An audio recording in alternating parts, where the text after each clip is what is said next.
भगवतो सम्मा सम्बुद्धस्स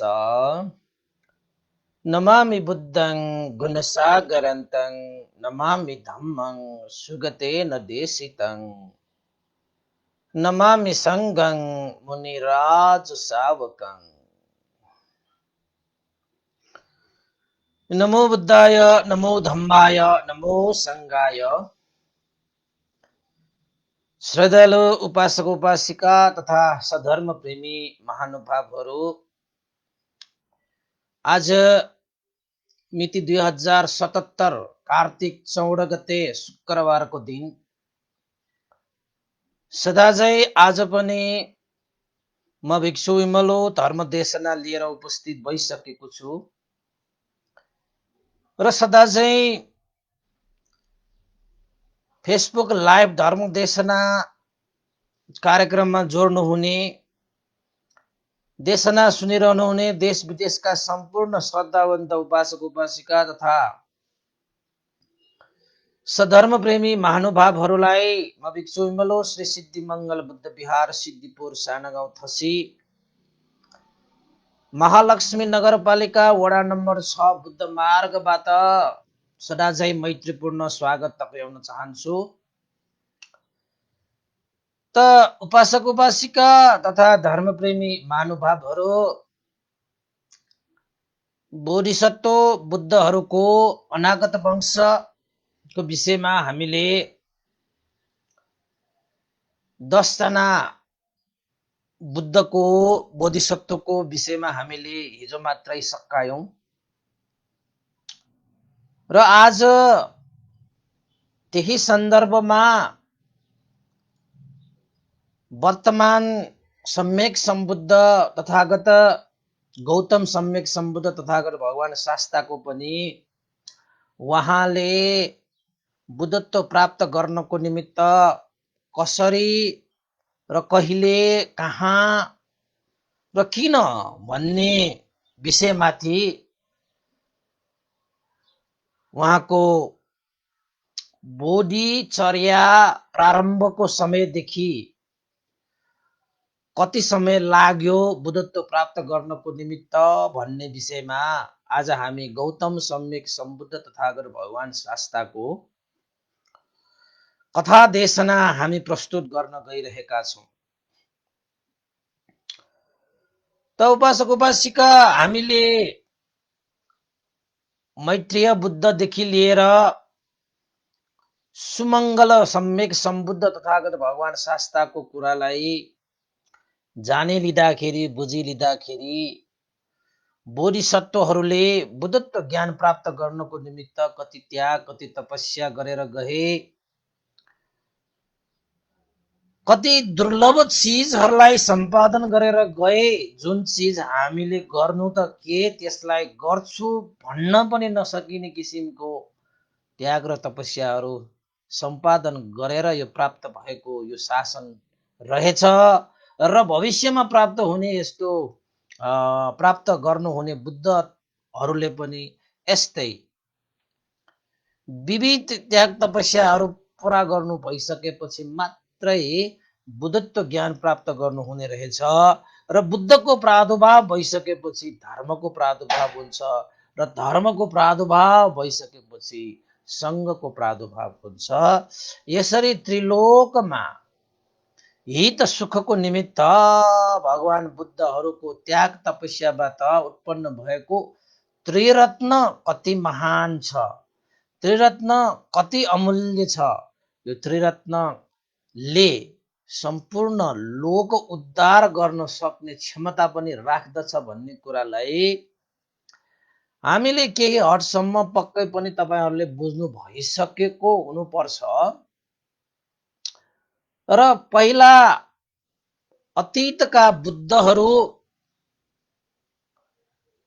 जति पनि संसारमा उत्पन्न भएर गए, ती बुद्धहरूले पनि दशपारमिता गुण धर्मलाई सम्पादन गर्नै पर्छ र वर्तमानमा भएका हाम्रा गौतम बुद्धले पनि त्यही दशपारमिता गुण धर्मलाई सम्पादन गरेरै बुद्धत्व प्राप्त गर्नुभएको हो र भविष्यमा अनागतमा हुने अब उल्लेखित भए अनुसार 10 जना बुद्ध हरूले पनि उहाँहरूले पनि 10 पारमिता नै सम्पादन गर्नुहुने हो हैन।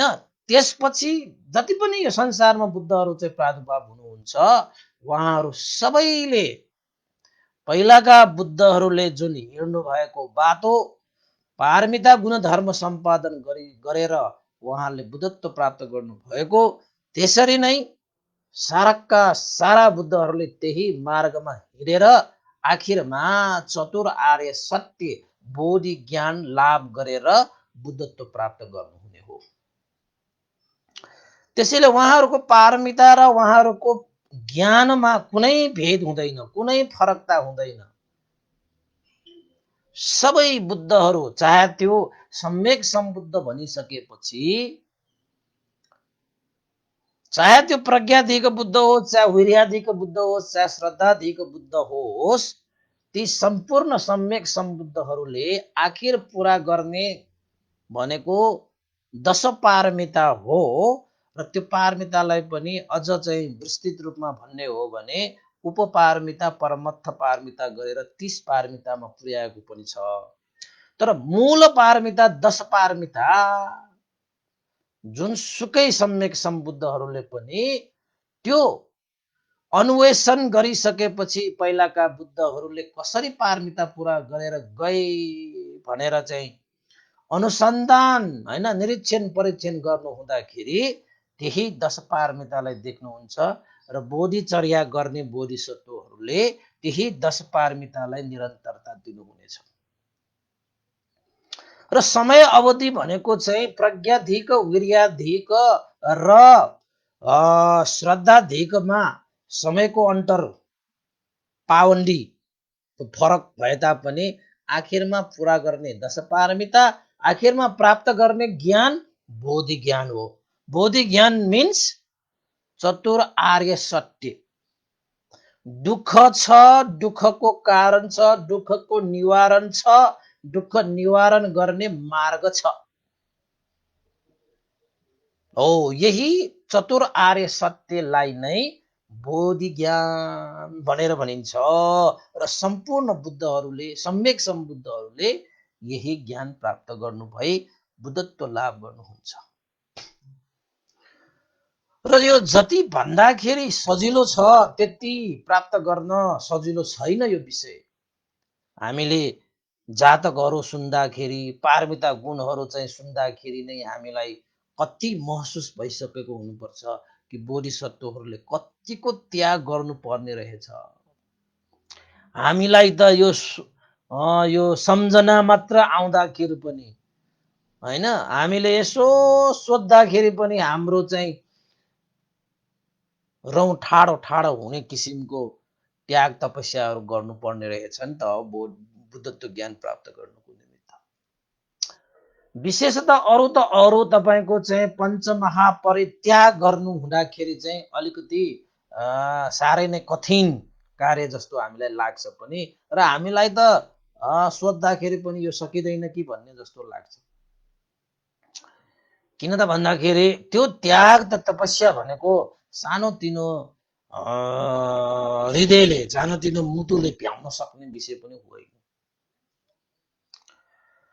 र हिजोसम्म हामीले अनागत बुद्धहरूको 10 जना बुद्धहरूको कथाहरू जुन गौतम बुद्धले सारीपुत्र भन्तेलाई देशना गर्नुभएको थियो, त्यो देशनामा आधारित रहेर हामीले कथा देशना गर्दाखेरि त्यहाँ पनि अनागतमा हुने बुद्धहरूले कतिसम्मको बोधिचर्या गरिरहनु हुँदाखेरि कतिसम्मको त्याग गरे हैन। आफ्नो शिरै छिनालेर दिए, चक्रवर्ती राजा त्यागे हैन, साराका सारा चाहिँ स्त्री श्रीमतीहरू त्यागे हैन।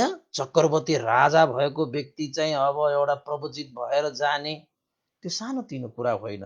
हामीलाई यसो सुनाउँदाखेरि सानोतिनो लाग्ला मात्रै है। तपाईँले आफ्नो चाहिँ एउटा सानो कुनै चिज हैन त्याग्नलाई त कति गाह्रो छ भने यो चक्रवर्ती राजाले त बुद्धको त्यो नाम मात्र सुन्दाखेरि पनि जसले सुनायो त्यसलाई त्यो चक्रवर्ती राजा त्याग्नु भनेको त त्यत्तिकै त्यागे त होइन होला नि हैन। त्यो चक्रवर्ती राजा राज्य भन्दा पनि विशाल रहेछ, बुद्धको नाम मात्र सुन्नु पनि। अब बुद्धत्वै प्राप्त गर्नु कति महान होला, अब तपाईँ आफै बुझ्नुहोस् न, होइन? त्यसैले ती अनागत बुद्धहरूको, जसले अनागत बुद्धहरूको बारेमा देशना गर्नुभयो, त्यो गौतम बुद्धको बारेमा पनि अलिकति हामीले अतीत कालमा गौतम बुद्ध कसरी बुद्धत्व प्राप्त गर्नको निमित्त प्रेरित हुनुभयो, कहाँ उहाँले त्यस्तो चाहिँ प्रार्थना गर्नुभयो, कसरी उहाँले चाहिँ बोधी चित्त उत्पन्न गर्नु भएर बोधिचर्याको अभ्यास गर्नुभयो भन्ने विषयमा अब अरू चाहिँ बुद्धहरूको चाहिँ जानेर बुझेर हाम्रो यो वर्तमान गौतम बुद्धको हामीले चाहिँ छुट्याउन पर्यो भने त अलिकति अप्ठ्यारो होला भन्ने हिसाबले आज चाहिँ हामी गौतम सम्यक सम्बुद्ध तथागत भगवान शास्त्रको बारेमा पनि हामी देशना गर्न गइरहेका छौँ। त सबैलाई थाहा भएको पनि हुन सक्छ, तर थाहा नभएको भए पनि आज सुन्न पाइएला, र थाहा भएको भए तापनि आज तपाईहरूको त्यसलाई अझ स्पष्ट हुन्छ भन्ने आशा पनि राख्न चाहन्छु, हैन? अब गौतम बुद्ध हामी सबैलाई थाहा छ, उहाँ प्रज्ञाधिक सम्यक सम्बुद्ध हुनुहुन्छ भनेर अस्ति पनि मैले भनिसकेँ। प्रज्ञाधिक मिन्स 4 असंख्य 1 लाख कल्पसम्म पारमिता गुण धर्म सम्पन्न गरिसकेपछि सम्यक सम्बुद्ध तथागत भगवान शास्ता यानि बुद्धत्व ज्ञान लाभ गर्नुहुने भएको कारणले उहाँहरूलाई चाहिँ प्रज्ञाधिक बुद्ध भनेर भनिन्छ। अब बुद्धहरू 3 प्रकारका बुद्धहरू, श्रद्धाधिक, वीर्याधिक, प्रज्ञाधिकमा यो गौतम बुद्ध प्रज्ञाधिक भएकोले 4 असंख्य 1 लाख कल्पसम्म पारमिता पुरा गर्नु पर्ने समय काल त्यति लम्बिन्छ उहाँहरूको चाहिँ, हैन? अब त्यसो भए यो भद्रकल्प देखि 4 असंख्य 1 लाख कल्प अगाडि है, कति समय? 4 असंख्य 1 लाख कल्प अगाडि एउटा नगर थियो। त्यो नगर पनि जम्बुद्वीपमै हो। अमरावती नगर भन्ने एउटा नगर थियो, जुन नगरमा अहिले हाम्रो गौतम बुद्ध सुमेध नाम लिएर ब्राह्मण कुलमा, सुजात कुलमा जन्म लिनु भएको थियो।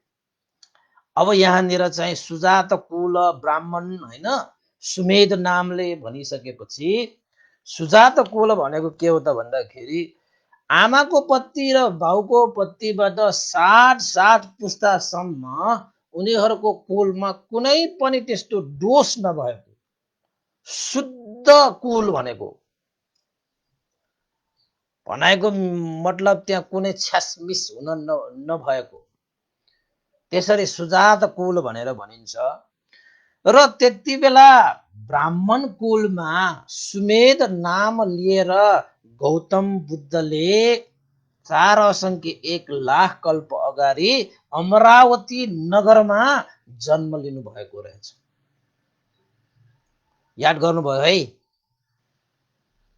4 असंख्य 1 लाख कल्प अगाडि पनि ब्राह्मण कुल भन्ने हुँदो रहेछ। त चाहिँ त्यति बेला शिल्प विद्याहरू सिक्ने क्रममा सुमेध ब्राह्मणले ब्राह्मणहरूले सिक्ने जुन चाहिँ विद्या छ, ज्ञान छ, त्यो सिकेर सुमेध पण्डित भएछ है हाम्रो गौतम बुद्ध के। बोधीचर्याको प्रारम्भ जन्ममा, त्यसपछि सबै ब्राह्मण विद्याहरू सबै सिकिसकेपछि त सुमेध पण्डित भएछ। त सुमेध पण्डित बाल्यकाल अवस्थामा नै सुमेध पण्डितका माता पिताको देहान्त भएछ। त सुमेध पण्डित सानोतिनो कुलमा जन्मेको व्यक्ति पनि होइन, साह्रै धनाढ्य परिवार थियो। धन सम्पत्ति भनेको त अल्याख अल्याख थियो। सुन चाँदी हीरा मोती जवाहरलाल पन्ना मणि रत्न के छ सब। त्यस्तो एउटा सम्पन्न परिवारमा जन्मिएका थिए, तर चाहिँ माता पिता चाहिँ बाल्यकालमा देहान्त भएका थिए। त सुमेध चाहिँ अब ज्ञानी पण्डित भइसकेका थिए। त एक दिन सुमेध पण्डितले माता पिताहरू सबै बितेर गइसकेपछि माता पिताको धन सम्पत्ति, त्यही धन सम्पत्तिलाई हेर्ने भण्डागारीका भनौँ न अहिलेको लागि धन सम्पत्तिको लेखाजोखा लाग्ने लेखापालहरू, बहिदारहरू हुन्छन् नि त पहिला पहिलाको। त्यस्ता बहिदार लेखापाल भण्डागारीकले सुमेध पण्डितलाई भनेछ, हे सुमेध पण्डित, तपाईको आमाको पत्नीबाट मातृ धन सम्पत्ति यति, पितृ धन सम्पत्ति यति। आमाको पत्नीबाटको धन सम्पत्ति यति छ, सुन चाँदी हीरा मोती। बाउपत्नीको पितृ धन सम्पत्ति यति छ, सुन चाँदी हीरा मोती भनेर त्यसरी बहिदार लेखापाल भण्डागारीकोले सुमेध पण्डितलाई चाहिँ 60 पुस्तासम्मको तपाईहरुको आमा पत्नीबाट यति सम्पत्ति, बुवा पितृबाट 60 पुस्ताको धन सम्पत्ति यति भनेर त धन सम्पत्ति त अल्याक अल्याक हिसाब किताब चाहिँ बुझाएछ। त सुमेध पण्डितलाई चाहिँ लाग्दो हो के भयो त भन्दाखेरि, ओहो बिचरालाई थाहा थिएन त्यति धन सम्पत्ति पनि छ भन्ने कुरा। किन त भन्दाखेरि अब बाउ आमा बितिसकेपछि न अब धन सम्पत्तिको लेखाजोखा भएको। अब पहिला बाउ आमा हुँदाखेरि त बाउ आमाले नै धन सम्पत्तिको लेखाजोखा थियो। त्यो सुमेध पण्डितलाई त के मतलब छ र, के पनि छैन। त सुमेध पण्डितले विचार गरे, ओहो यत्रो धन सम्पत्ति भएको मेरा पिता, मेरा माता, मेरा बाजे बराजु हैन, बाजे बराजु पनि फेरि बाजे बराजु सम्मको हैन, 7 पुस्तासम्मको हो।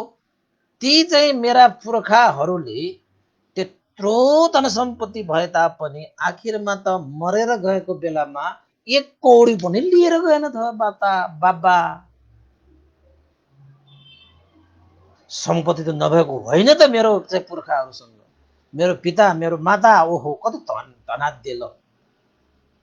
60 पुस्तासम्मको त्यत्रो सम्पत्ति त त्यत्तिकै छ त। यहाँ त कुनै पनि चाहिँ बितेर गएको मेरा पुर्खाहरूले 1 कौडी लिएर गएन त छ त बाबा।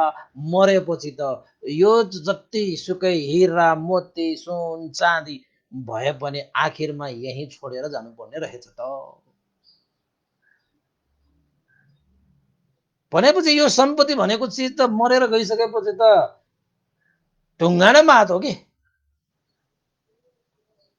अब यस्तो चाहिँ मरेर छोडेर जाने सम्पत्तिलाई हामी चाहिँ मेरो भनेर पोको पारेर बसिरहेको रहेछ।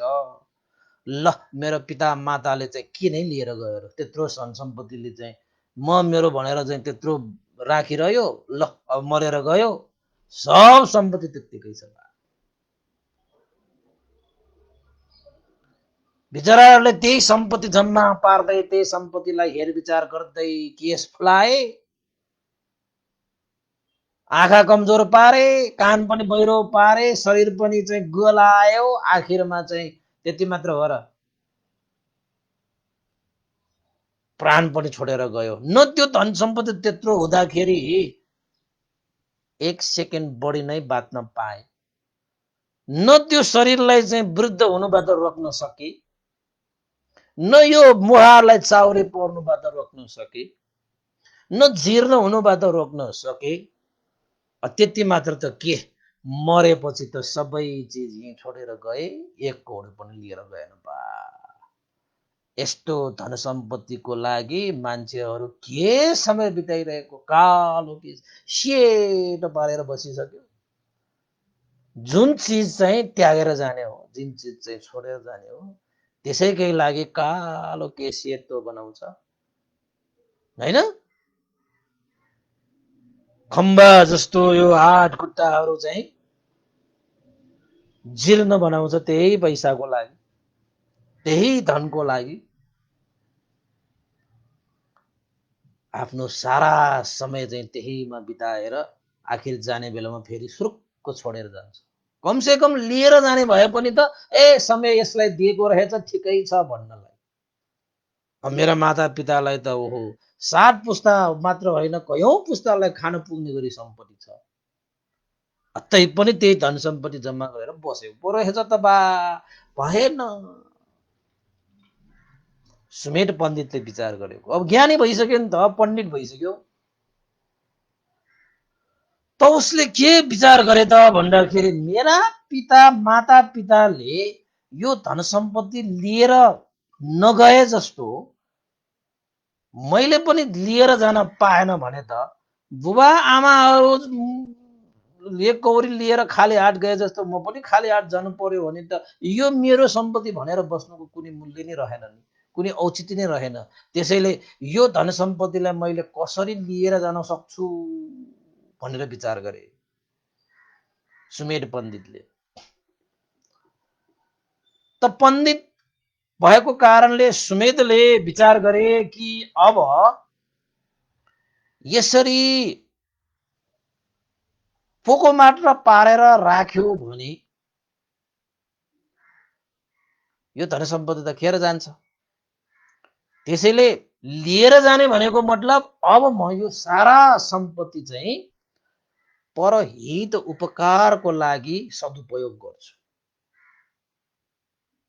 परहित उपकारको लागि यो धन सम्पत्ति सदुपयोग गरिसकिसकेपछि सबैको जीवन उत्थान हुन्छ, हित हुन्छ, उपकार हुन्छ, सबैको सुख शान्ति वृद्धि हुन्छ र मेरो मनमा पनि सन्तोष मिल्छ कि म मेरो भन्ने यो धन सम्पत्तिले कसैको मुहारमा हाँसो आउँदाखेरि, कसैको जीवन सुख आउँदाखेरि त्यो सुन्न पाउनु, त्यो देख्न पाउनु, त्यो अनुभव गर्न पाउनु पो साँच्चैकै सम्पत्ति लिएर गएको जस्तो, त्यो सम्पत्तिले चाहिँ फाइदा लिएको जस्तो, त्यो सम्पत्तिले लाभ लिएको हुन्छ। अब मेरा पिताहरूले त त्यस्तो सम्पत्तिबाट उपकार भएको पनि देखेको हुँदैन, सुनेको हुँदैन, भोग्न पनि पाएन।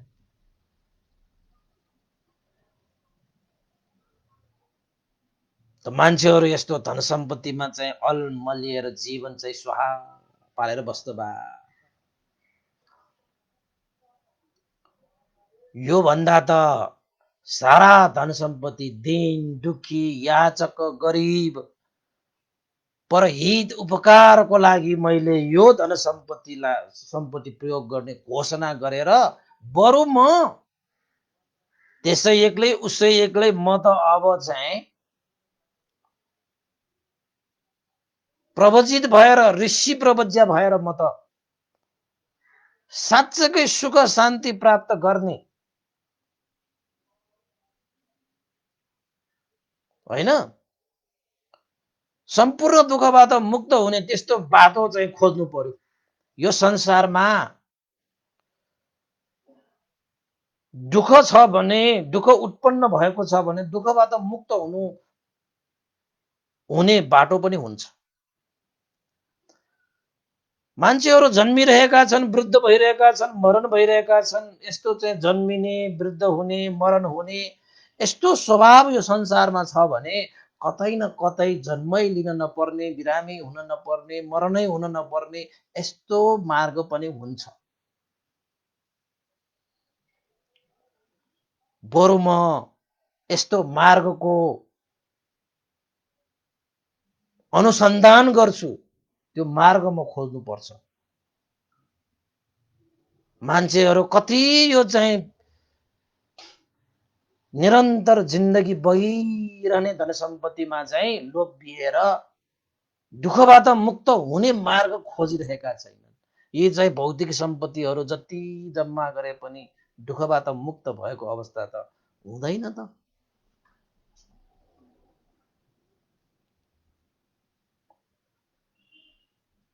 त्यसपछि सुमेध पण्डितले राजालाई खबर गरेर घोषणा गर्न लगाए कि जति पनि मेरो चाहिँ 60 पुस्तासम्मको जति पनि सुन चाँदी हिरा मोती धन सम्पत्ति छ, यी सम्पूर्ण धन सम्पत्तिहरू याचक दिन दुखी गरिब राज्य कोषमा जहाँ जहाँ जता जता चाहिन्छ परहित उपकारको लागि यो सबै धन सम्पत्ति मबाट त्यागियो भनेर राजालाई घोषणा गर्न लगाए र नगरमा साराका सारा नगरमा आवश्यकता अनुसार राजाबाट घोषणा गराइसकेपछि सम्पूर्ण सुन चाँदी हिरा मोतीहरू चाहिँ याचक दिन दुखी गरिब र परहित उपकारको लागि सारा धन सम्पत्ति चाहिँ सुमेध पण्डितले त्यागे। त्याग्नुमा बडा खुसी भए सुमेध पण्डित। ओहो, छोडेर जानुपर्ने यो धन सम्पत्तिलाई मैले प्रयोग गरेर कति आनन्द कति सुख भयो। जसले कमायो तिनीहरूले त 1 कौडी पनि लिएर गएन। त उनीहरूले जानेन धन सम्पत्तिलाई कसरी खर्च गर्नुपर्छ। त मैले ती धन सम्पत्ति सबै परहित उपकारको लागि चाहिँ त्यागिदिए। यो संसारमा दुःख छ। दुःख भइसकेपछि कारण पनि पक्कै हुन्छ। दुःखको अन्तको मार्ग पनि पक्कै हुनुपर्छ। म अब यो दुःखको कारण, यो दुःखको मुक्तिको मार्ग म अब चाहिँ खोज्छु भनेर आखिरमा सुमेध पण्डितले अमरावती नगरलाई त्यागेर ऋषि प्रवज्या धारण गरेर धार्मिक पर्वतमा गएर ध्यान साधनामा लीन हुने विचार गरेर त्यागी भएर धार्मिक पर्वतमा गएछ। त्यत्रो धनको मालिक, धन सम्पत्ति साराका सारा चिज त्यागेर गए। दुःखको छुटकारा, दुःखबाट मुक्त हुने मार्गको खोजीमा ऋषि प्रवज्या भएर गएका। त त्यति बेला सुमेध पण्डितले त्यत्रो धन सम्पत्ति राज्यलाई, राज्यमा भएका दिन दुखी दरिद्र गरिबहरूलाई त्यसरी बाँडेको देखेर त साराका सारा मान्छेहरू छक्क। त्यत्रो धन सम्पत्ति भएको मान्छे पनि त्यागी भएर धार्मिक पर्वतमा गएर ऋषि मुनि हुन गए भनेर। आश्चर्य नि, आश्चर्य नि। कसैले सक्दैन। मान्छेहरूलाई त धन जति भए पनि पुग्दैन। हेर्नुहोस्, आकाशबाट वर्षा भए पनि पुग्दैन। अब त मलाई पुग्यो भन्ने हुँदैन। त्यो अज्ञानताको कारणले हो। अज्ञानताको कारणले। ज्ञान हुने मान्छेहरूले त धनको सदुपयोग कसरी हुन्छ भन्ने सुमेध पण्डितले जस्तो त बुझिहाल्छ। त त्यस्तो महान त्याग गरेर सुमेध पण्डित चाहिँ धम्मिक पर्वतमा ऋषि प्रव्रज्या भएर जाँदाखेरि त्यो त्यागलाई यो धरतीमा यति प्रशंसा भयो, यति जयकार भयो कि राजाले पनि गर्न सकेको छैन। त्यति बेलाको राजाले पनि गर्न सकेको थिएन त्यस्तो त्याग। त त्यति मात्र जयकार होइन कि त्यो जयकार, त्यो त्याग देवलोकको इन्द्र महाराजले पनि थाहा पाए। ओहो, अब इन्द्र महाराजले पनि त्यस्तो त्याग्न सक्दैन कि? इन्द्र महाराजले पनि कसरी जगेर्ना गरौँ भन्ने जस्तो हुन्छ। त सुमेध पण्डितले त त्यागे, धम्मिक पर्वतमा गएर ऋषि मुनि भएर बस्न गए। देवराज इन्द्रले सुमेध पण्डितको त्यो त्याग, त्यो तपस्यालाई मान्यता दिएर भन्नु पर्यो, देवराज इन्द्रद्वारा विश्वकर्मालाई डाकेर आदेश दिए, हे विश्वकर्मा, सुमेध पण्डितले 60 पुस्ता आमापतिको, 60 पुस्ता बाउसम्मपतिको जति पनि धन सम्पत्तिहरू छन्, ती धन सम्पत्ति सबै परहित उपकारको लागि त्यागेर आफू ऋषि प्रव्रज्या भएर अमरावती नगर छोडेर धम्मिक पर्वतमा गएर ऋषि प्रव्रज्या भएर बसिरहेको छ। त्यसैले सुमेध ऋषिको लागि पर्णकुटी चङ्क्रमण स्थलको निर्माण गरिदेऊ। उसले चाहिँ चङ्क्रमण गर्नको निमित्त उसले पर्णशाला कुटी, हैन, पर्णकुटी चाहिँ बनाउँदाखेरि तिमीले चाहिँ त्यसलाई चाहिँ सहयोग गरेर चाहिँ बनाइदेऊ है भनेर चाहिँ विश्वकर्मा देवतालाई देवराज इन्द्रले आज्ञा दिए।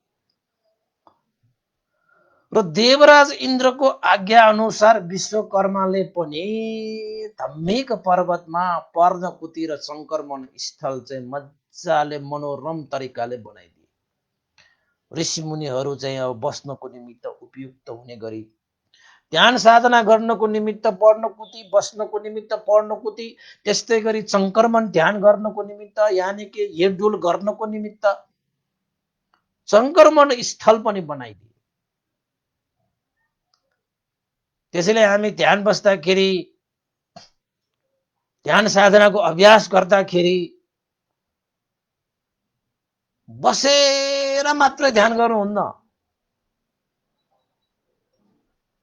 सङ्क्रमण पनि गर्नुपर्छ, जसको कारणले बसी मात्र रहँदाखेरि पनि यो शरीरको लागि प्रतिकूल हुन सक्छ।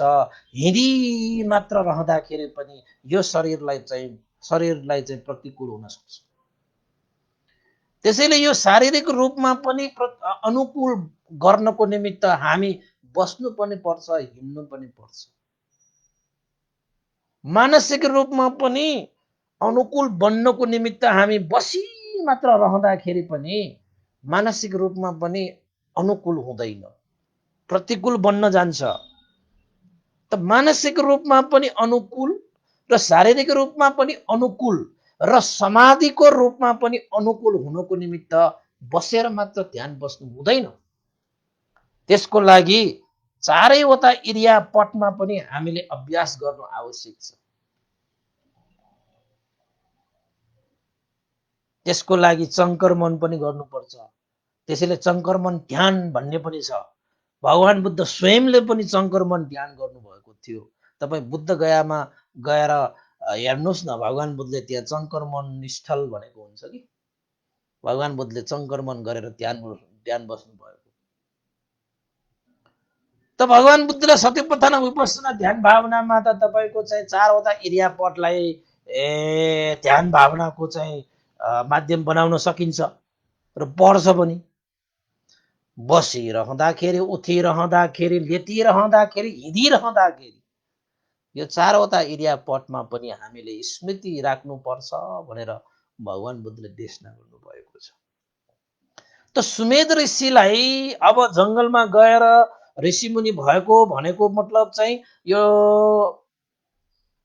नैष्कम्य पारमिता जस्तै होइन। नैष्कम्य भने सबै चिज त्यागेर गएको, प्रवचित हुन गएको भनेको मतलबै ध्यान गर्न गएको हो कि साधना गर्न गएको हो कि। त्यसैले चाहिँ साधनाको लागि उपयुक्त हुने किसिमले इन्द्र महाराजले चाहिँ सुमेध पण्डितको त्यो त्याग तपस्यालाई आदर गरेर विश्वकर्मा देवतालाई बोलाएर पर्णकुटी आश्रम ऋषिमुनिहरूको लागि उपयुक्त स्थान जहाँ बसेर रातमा आराम पनि गर्न पाओस्, जुन स्थान सुरक्षित पनि होस् र बसेर मात्र अभ्यास गर्ने होइन, संक्रमण गरेर पनि अभ्यास गरिनुपर्छ, जसको लागि संक्रमण स्थल पनि निर्माण गरिदिए। त्यो चाहिँ तपाईको चाहिँ दूरे निदान। निदान भनेको 3 किसिमको छ। त्यो निदानको सबै कुराहरू सुनायो भने त धेरै लामो हुन्छ हैन। दूरे निदान, अविदूरे निदान र सन्तिके निदान भनेर 3 थरीको निदानहरू छन्। दूरे निदान भनेको चाहिँ कस्तो भन्दाखेरि बोधिसत्व, अब भगवान बुद्धको समयलाई लिने हो भने, गौतम बुद्धको समयलाई हुने, जुन बेला दीपङ्कर बुद्धसँग चाहिँ प्रार्थना गरे बुद्धत्व हुनको निमित्त, त्यो बेलादेखि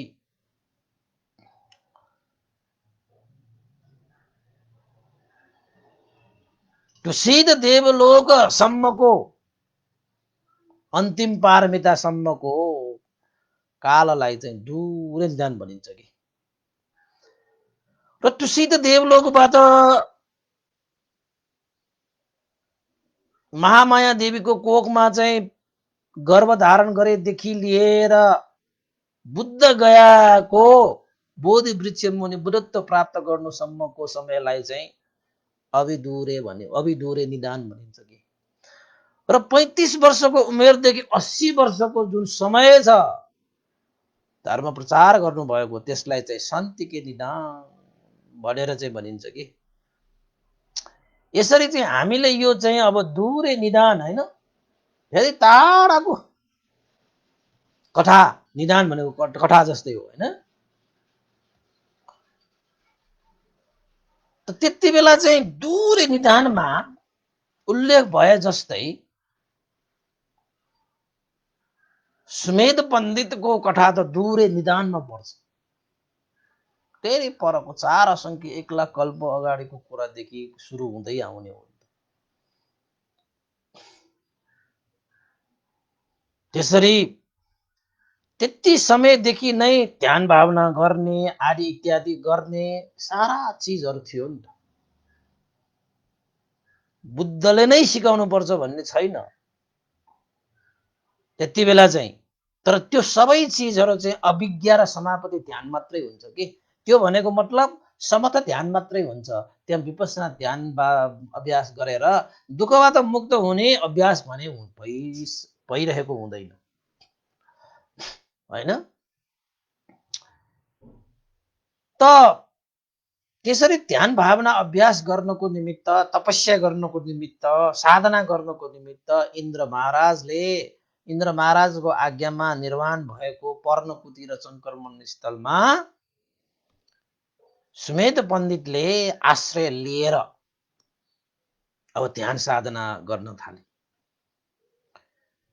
ध्यान साधना गर्दाखेरि अब सबै चिज त त्यागेर आइसके, ध्यान साधना गरेर चाहिँ अब प्रवचित जीवन बिताएका, अब त्यति बेला ऋषि प्रवज्या हैन, अब चाहिँ यो श्रमण प्रवज्या त छैन, ऋषि प्रवज्या मात्रै छ।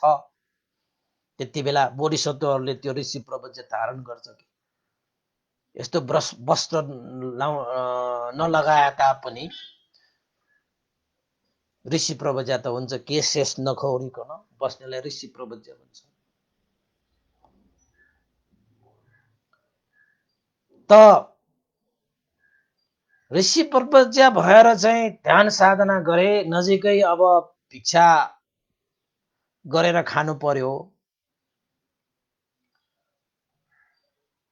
त एकपल्ट त सुमेध पण्डितले भिक्षाचरण गरेर खाएको थियो। त भिक्षाचरण गरेर खाए तापनि सुमेध पण्डितले के सोचे त भन्दाखेरि, यसरी म भिक्षाचरण मात्र गरेर समय बिताएर म बस्दिन, जंगलमै भएको कन्दमूल र फलफूल सेवन गरेर नै मैले चाहिँ ध्यान साधना अभ्यास गर्छु भनेर आखिर त अन्तिममा सुमेध पण्डितले जंगलमै भएको कन्दमूल र रुखबाट खसेको फलफूलहरू टिपेर त्यही फलफूल सेवन गरेर ध्यान साधनाको अभ्यास गरी अभिज्ञ र अष्ट समापति ध्यान पनि प्राप्त गरिदिए। हेर्नुहोस् है, बुद्धलाई भेटेको थिएन होइन, बुद्धको मार्गमा हिँडेको छैन, तैपनि यस्ता चाहिँ अभिज्ञ र अष्ट समापति भनेको त पहिला पनि थियो। तर त्यो अभिज्ञ जति प्राप्त गरे पनि, समापति जति प्राप्त गरे पनि क्लेशबाट मुक्त भने हुँदैन, अरहन्त फल प्राप्त गर्न सक्दैन। त अभिज्ञ र अष्ट समापति भइसकेपछि त आकाश मार्गबाट उडेर जान सक्ने भए सुमेध ऋषि त। कस्तो ध्यान अब हेर्नुहोस् त। त्यही भएर चाहिँ हामी उपासक उपासिका पनि यो विपස්සना विपස්සना सतिपत्थान भन्दा भन्दै यस्तो चाहिँ समता ध्यानमा मात्रै परेको छैन कि के हो? अभिज्ञ र समापति ध्यानमा मात्रै बसेर मजाले सुख भोग त गरिरहेको छैन, क्लेशलेश निर्मूल नपारिकन प्राप्त भएको सुख यो समापति अष्ट समापति ध्यानमै मजाले ओ मेरो त ध्यान लाग्यो भनेर बसिरहेको त छैन। भगवान बुद्धको ध्यान भन्दा भन्दै कतै त्यो ऋषिमुनिहरूको ध्यान त गरिरहेको छैन। त्यसमा पनि त समाधि कति आउँछ? अष्ट समापति भनेको के हो थाहा तपाईँलाई? चारवटा रूप ध्यान, चारवटा अरूप ध्यान, रूप चार अरूप चार, 8वटा समापति समाधिबाट युक्त भएको ध्यान, जसलाई अष्ट समापति ध्यान भनेर भनिन्छ। तपाईहरु पनि त्यस्तै अष्ट समापति ध्यानमा त पर्नु भएन ऋषिमुनिहरू जस्तो। अब तपाईँ बुद्ध जन्मिसकेको यो शासन कालमा चाहिँ अब बुद्धले देखाउनु भएको मार्गको ध्यान बस्नु भएन भने त त्यो ऋषिमुनिहरूको ध्यान बस्ने हो भने त बुद्धको समयमै ध्यान बस्नु पर्दैन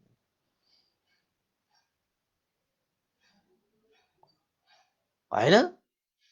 त्यसैले हामीले जान्नुपर्छ है, भगवान बुद्ध उत्पन्न भएको, भगवान बुद्ध देशना गर्नु भएको यो शासन हामीले प्राप्त गरेका छौं भने यो अभिज्ञ अष्ट समापति ध्यानमा मात्रै विकास गरेर चाहिँ अभ्यास गर्ने साधना नगरौं। विपස්සना शक्तिपत्थान नाम जस्तो नाम मात्र राखेर हुँदैन, काम पनि हुनु पर्यो, अनि मात्रै हामी दुःखबाट मुक्त हुन सक्छौं। नत्र भने त यस्तो चाहिँ समापति यस्तो अभिज्ञ त जहाँ जसरी पनि प्राप्त गर्न सकिन्छ। त सुमेध पण्डित त अभिज्ञ प्राप्त, पञ्च अभिज्ञ अष्ट समापति भनिन्छ कि। त्यो पञ्च अभिज्ञ र अष्ट समापतिको विषयमा पनि देशना त मैले एकचोटि भनेको थिएँ। अब यहाँ भनिरह्यो भने फेरि ध्यानतिर जाला हैन। जे होस् आकाश मार्गबाट उड्न सक्ने भए, धम्मीको पर्वतमा अभ्यास गरेका, इन्द्र महाराजले बनाएको पर्णकुटीमा बसेर अभ्यास गरेका, संक्रमण स्थलमा संक्रमण गरेर अभ्यास गरेका,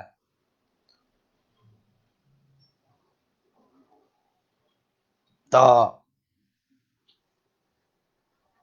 त्यो अभिज्ञ र अष्ट समापतिबाट पनि खुबै सुख हुन्छ, खुबै शान्ति हुन्छ। मन त एकाग्र भएर बस्छ, आनन्दित भएर बस्छ। त ध्यानको उद्देश्य भनेको आनन्दित भएर बस्ने होइन,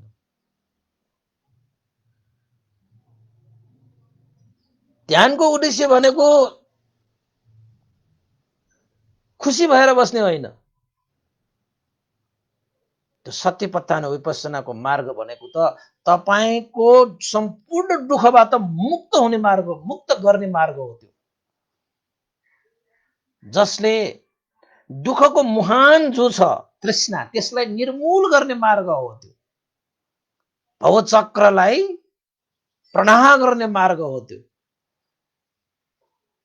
निर्वाण साक्षात्कार गर्ने मार्ग हो।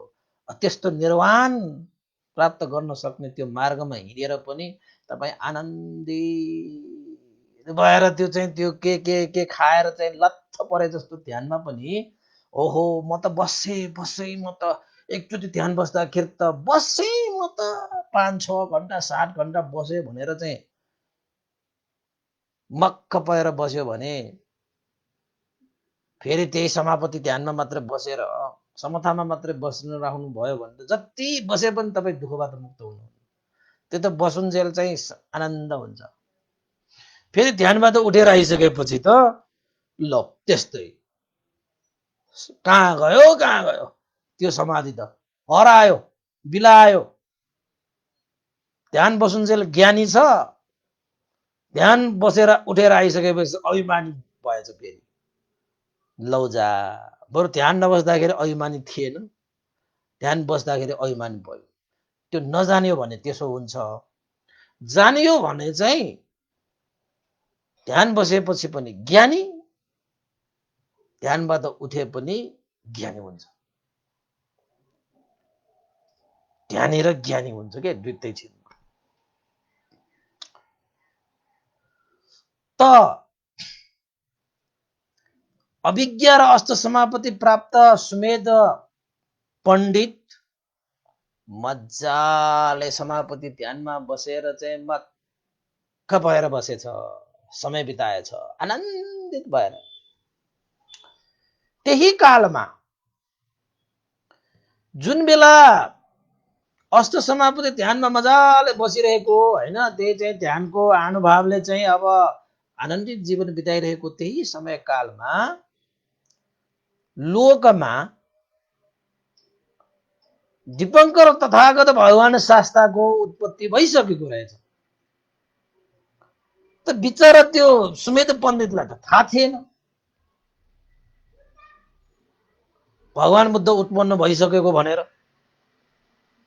अब किन भगवान बुद्ध उत्पन्न भयो भने यो संसारमा चाहिँ अब थाहा हुन्छ त भन्दाखेरि जन्म हुँदाखेरि नै तपाईँको चाहिँ भूमिकम्प हुन्छ, भूकम्प हुन्छ।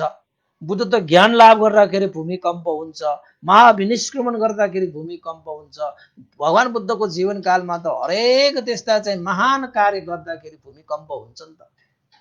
त्यो कम्प हुँदाखेरि नै त्यस्ता ध्यानलाभी व्यक्तिहरूले चाहिँ होइन उहाँहरूले चाहिँ अब थाहा पाउन सकिने हो।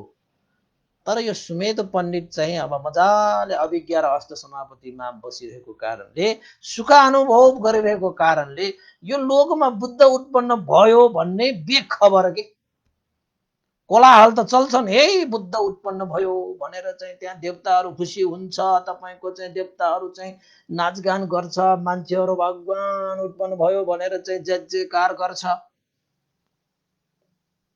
त यो धम्मीको पर्वतमा बसिरहेको त्यो चाहिँ सुमेध पण्डितलाई त पत्तै भएन कि लोकमा बुद्ध उत्पन्न भइसकेको छ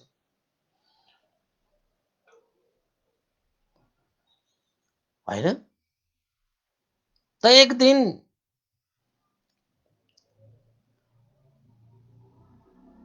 भगवान बुद्ध यानी कि दीपंकर तथागत भगवान बुद्ध लोकमा उत्पन्न भइसकेपछि धर्म प्रचार गर्नको निमित्त हरेक दिशा दिशामा चारिका गर्दा गर्दै गर्दा गर्दै गर्दा गर्दै गर्दा गर्दै दीपंकर तथागत भगवान बुद्ध भनिएको छ 4 लाख अरहन्त भिक्षुहरू, 4 लाख अरहन्त भिक्षु संघको समूहमा चारिका गर्दै रम्य नामक नगरमा पुगेको थियो रे। जुन रम्य नामक नगरमा सुदर्शन विहार भन्ने पनि थियो रे। के विहार? सुदर्शन विहार। पाली भाषाबाट सुदर्शन विहार भनिन्छ। त रम्य नगरमा चारेका गर्दै पुग्नु हुँदाखेरि रम्यवासी नागरिकहरूले भगवान बुद्धलाई चाहिँ खुबै पूजा सत्कार गरे। मान्छेहरू हर्षित भए, संसारमा बुद्ध प्रादुर्भाव हुनुभयो। बुद्धले चाहिँ धर्म देशना गर्दा गर्दै चारिका गर्दा गर्दै हाम्रो यो रम्य नगरमा पाल्नु भयो। अत्यन्तै खुसी, अत्यन्तै खुसी। सबैले भगवान बुद्ध दिपङ्कर बुद्ध कहाँ गएर धर्म श्रवण पनि गरे। सबै मान्छेहरूले धर्मपान गरेर चाहिँ धन्य धने। कहाँ त भन्दाखेरि सुदर्शन विहारमा। त त्यसपछि रम्यवासी नगरवासीहरूले पूजा सत्कार आदर गौरव गरेर धन्य ठानेर धर्म श्रवण गरेर भोलिपल्टको भोजन निमन्त्रणा गरेर महादान गर्ने मनसा राखेर दिपङ्कर बुद्ध प्रमुख भिक्षु सङ्घलाई नगरमा निमन्त्रणा गर्नुभयो। त दिपङ्कर तथागत भगवान शास्ताले पनि नगरमा निमन्त्रणा अनुसार चारेका गर्नेमा सहमति जनाएछ। त भगवान अब दिपङ्कर तथागत भगवान बुद्ध नगरमा आउने भइसकेपछि त नगरमा धुम चक्करले सरसफाइ गर्नु पर्यो। जताततै हैन, कुनै दुर्गन्ध नहोस्, कुनै नाली नहोस्, कुनै फोहोर नहोस्, कुनै सिसा काँडा के पनि नहोस्। त भगवान शास्ता चाहिँ हाम्रो नगरमा चाहिँ अब चारिका गर्नुहुन्छ, पाल्नुहुन्छ। त रम्य नगरवासीहरूले धुमधामले नगरलाई सरसफाइ गर्ने कार्य सम्पन्न गरे। त त्यति बेला के भएछ त भन्दाखेरि सुमेध पण्डित त आकाश मार्गबाट उडेर हिँड्न सक्ने, अभिज्ञ पञ्च अभिज्ञ प्राप्त, अष्ट समापति ध्यानमा लाभी। त सुमेध पण्डित पनि त्यही समयमा आकाश मार्गबाट हिँडिरहनु भएको थियो। त आकाश मार्गबाट यसो तल हेर्छ त त्यो रम्य नगरमा मजाले मान्छेहरू त व्यस्त छन् त्यहाँ त। हो कोही चाहिँ अब फोहोर मैलाहरू चाहिँ सफा गरिरहेको छन्, कोही नाली सफा गरिरहेका छन्, हो कति चाहिँ कता के सफा गरिरहेका छन्, कसले के चिजहरू चाहिँ यता मिलाइरहेका छन्। नगरलाई चाहिँ तामझाम के।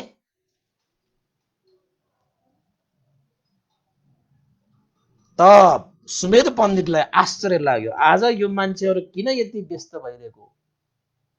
पहिला त म यस्तो देख्दिनँ त। पहिला पनि त यो आकाश मार्गबाट म हिँडिरहेको यस्तो चिजहरू मान्छेहरू यति उल्लासपूर्ण वातावरणमा हर्षित मन लिएर एक आपसमा कति सौहार्दपूर्ण वातावरणमा ओहो नगर त सफा चत्तो गरिरहेको रहेछ त। केही त विशेष छ बा यो नगरमा आज भनेर आकाश मार्गमा टक्क चाहिँ सुमेध पण्डितले, सुमेध ऋषि भन्नुभयो होइन, हेर्नु भएपछि जान्ने कौतूहल लाग्यो कि। अब हामीलाई पनि लाग्छ नि त त्यस्तो त होइन। अब आकाश मार्गमा तपाईँ हिँड्न सक्नु भएको भए त कति मजा हुन्थ्यो। अब ध्यानले त्यसरी जान सक्ने रहेछ। यो त 4 असङ्ख्य 1 लाख कल्प अगाडिको कुरा भने, यो कहाँ 2500 2600 5000 10,000 को कुरा हो र कल्पौ कल्प के। तपाईँलाई कल्प भनेको कस्तो तपाईँलाई मैले व्याख्या गरिसकेँ होइन। अनि भगवान बुद्धको धर्म भनेको चाहिँ 2500 वर्ष अगाडिको मात्र धर्म हो र कल्पौ कल्प अगाडिको भने तपाईँको चाहिँ भगवान बुद्धको धर्म कहिले उत्पन्न भयो भन्ने कुरा तपाईँले चाहिँ खोज्दै जानुभयो भने भेटाउने हुन्न। तपाईँ प्रकृति उत्पन्न हुने बित्तिकै उत्पन्न भयो भगवान बुद्धको धर्म। प्रकृति सहगत धर्म हो नि त यो होइन। त्यसैले चाहिँ भगवान बुद्ध धर्म भनेको तपाईँहरूको अहिलेको हिसाबबाट भन्ने हो भने यो 2500 2600 वर्ष अगाडि उत्पन्न भएको धर्म भन्ला नि तपाईँले। होइन, म त मान्दैन है कसैले त्यसरी लेख्नुभयो त्यसरी भन्नुभयो भने। भगवान बुद्ध अब तपाईँले चाहिँ यो बोधिसत्वहरूको कथा सुनेपछि त पहिलाका बुद्धहरूले पनि यो लोकमा यही धर्मलाई चाहिँ धर्मचक्र चाहिँ प्रवर्तन गरिसक्नु भएको छ त। यो धर्म त पहिल्यै थियो क्या, पहिला कल्प कल्प। अब हाम्रो गौतम बुद्धको मात्रै कुरा सुन्ने हो भने पनि त तपाईँको 4 असङ्ख्य 1 लाख कल्प अगाडि पुगिसक्यो। त्यति बेला दिपङ्कर बुद्ध त थियो त। त्यो बुद्धले पनि अर्को बुद्ध सुरु र अन्त भनेको हुँदैन यो भगवान बुद्धको धर्म भनेको त। तपाईँको चाहिँ त्यस्तो धर्म हो यो त। किन त भने सत्य भनेको त सत्य हो नि, जहिले पनि छ सत्य होइन। अब अनित्य संसार भएकोले उदय व्यय हुने चाहिँ परम्परा चाहिँ चलिरहन्छ। तर बुद्ध धर्मलाई चाहिँ कसैले चाहिँ अब व्याख्या गर्दाखेरि अहिलेको समय काल हिसाबबाट 2500-2600 अगाडि उत्पन्न भएको भन्ने गौतम बुद्धले पो त्यति गौतम बुद्धले चाहिँ प्रार्थना गरेको दिपङ्कर पुरो 4 असङ्ख्य 1 लाख कल्प अगाडि त यो बुद्ध शासन, त्यही शिक्षा, त्यही धर्म, त्यही अनुशासन त उत्पन्न भइसक्यो त यो लोकमा। अनि भगवान बुद्धको चाहिँ 2500 वर्ष अगाडिको गौतम बुद्धको शासन मात्र भन्ने हो त्यसो त यो संसारमा भएको त्यो सत्य धर्मलाई नै बोधिसत्वहरूले आफ्नो पारमिताको बलले त्यो धर्मलाई ग्रहण गरेर लिने हो कि जानेर लिने हो कि बुझेर लिने हो कि यही छ कि यो बुद्ध धर्म, बुद्धको शिक्षा भनेको संसारभरि व्याप्त छ। अब त्यसलाई चाहिँ अब लोप भइसकेपछि आफ्नो चाहिँ त्याग, तपस्या, बल, बुद्ध पारमिताको बलले त्यसलाई पुनः चाहिँ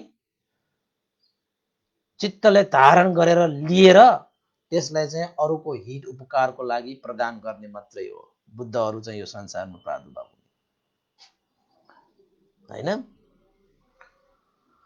त सुमेध पण्डितले यसो हेरेको देखे त अचम्म भयो। मान्छेहरू त विधि छ, मान्छेहरू त आज चाहिँ खुसी छ, ओहो हर्षो उल्लास छ, ताम झाम छ नगरमा, के हो कसो हो म त हेर्न जानु पर्यो। आकाश मार्गबाट झरेछ, कहाँ झरेछ? रम्य नगरमा होइन। त्यसपछि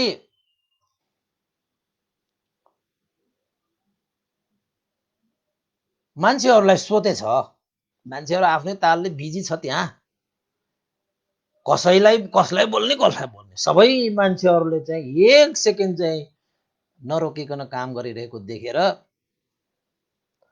एउटा मान्छेलाई सोधेछ। यसो हेरेछ यो मान्छे चाहिँ बुढापाका होइन, अब ठिकै होला, यसलाई सोध्यो भने यसले पक्कै भन्छ।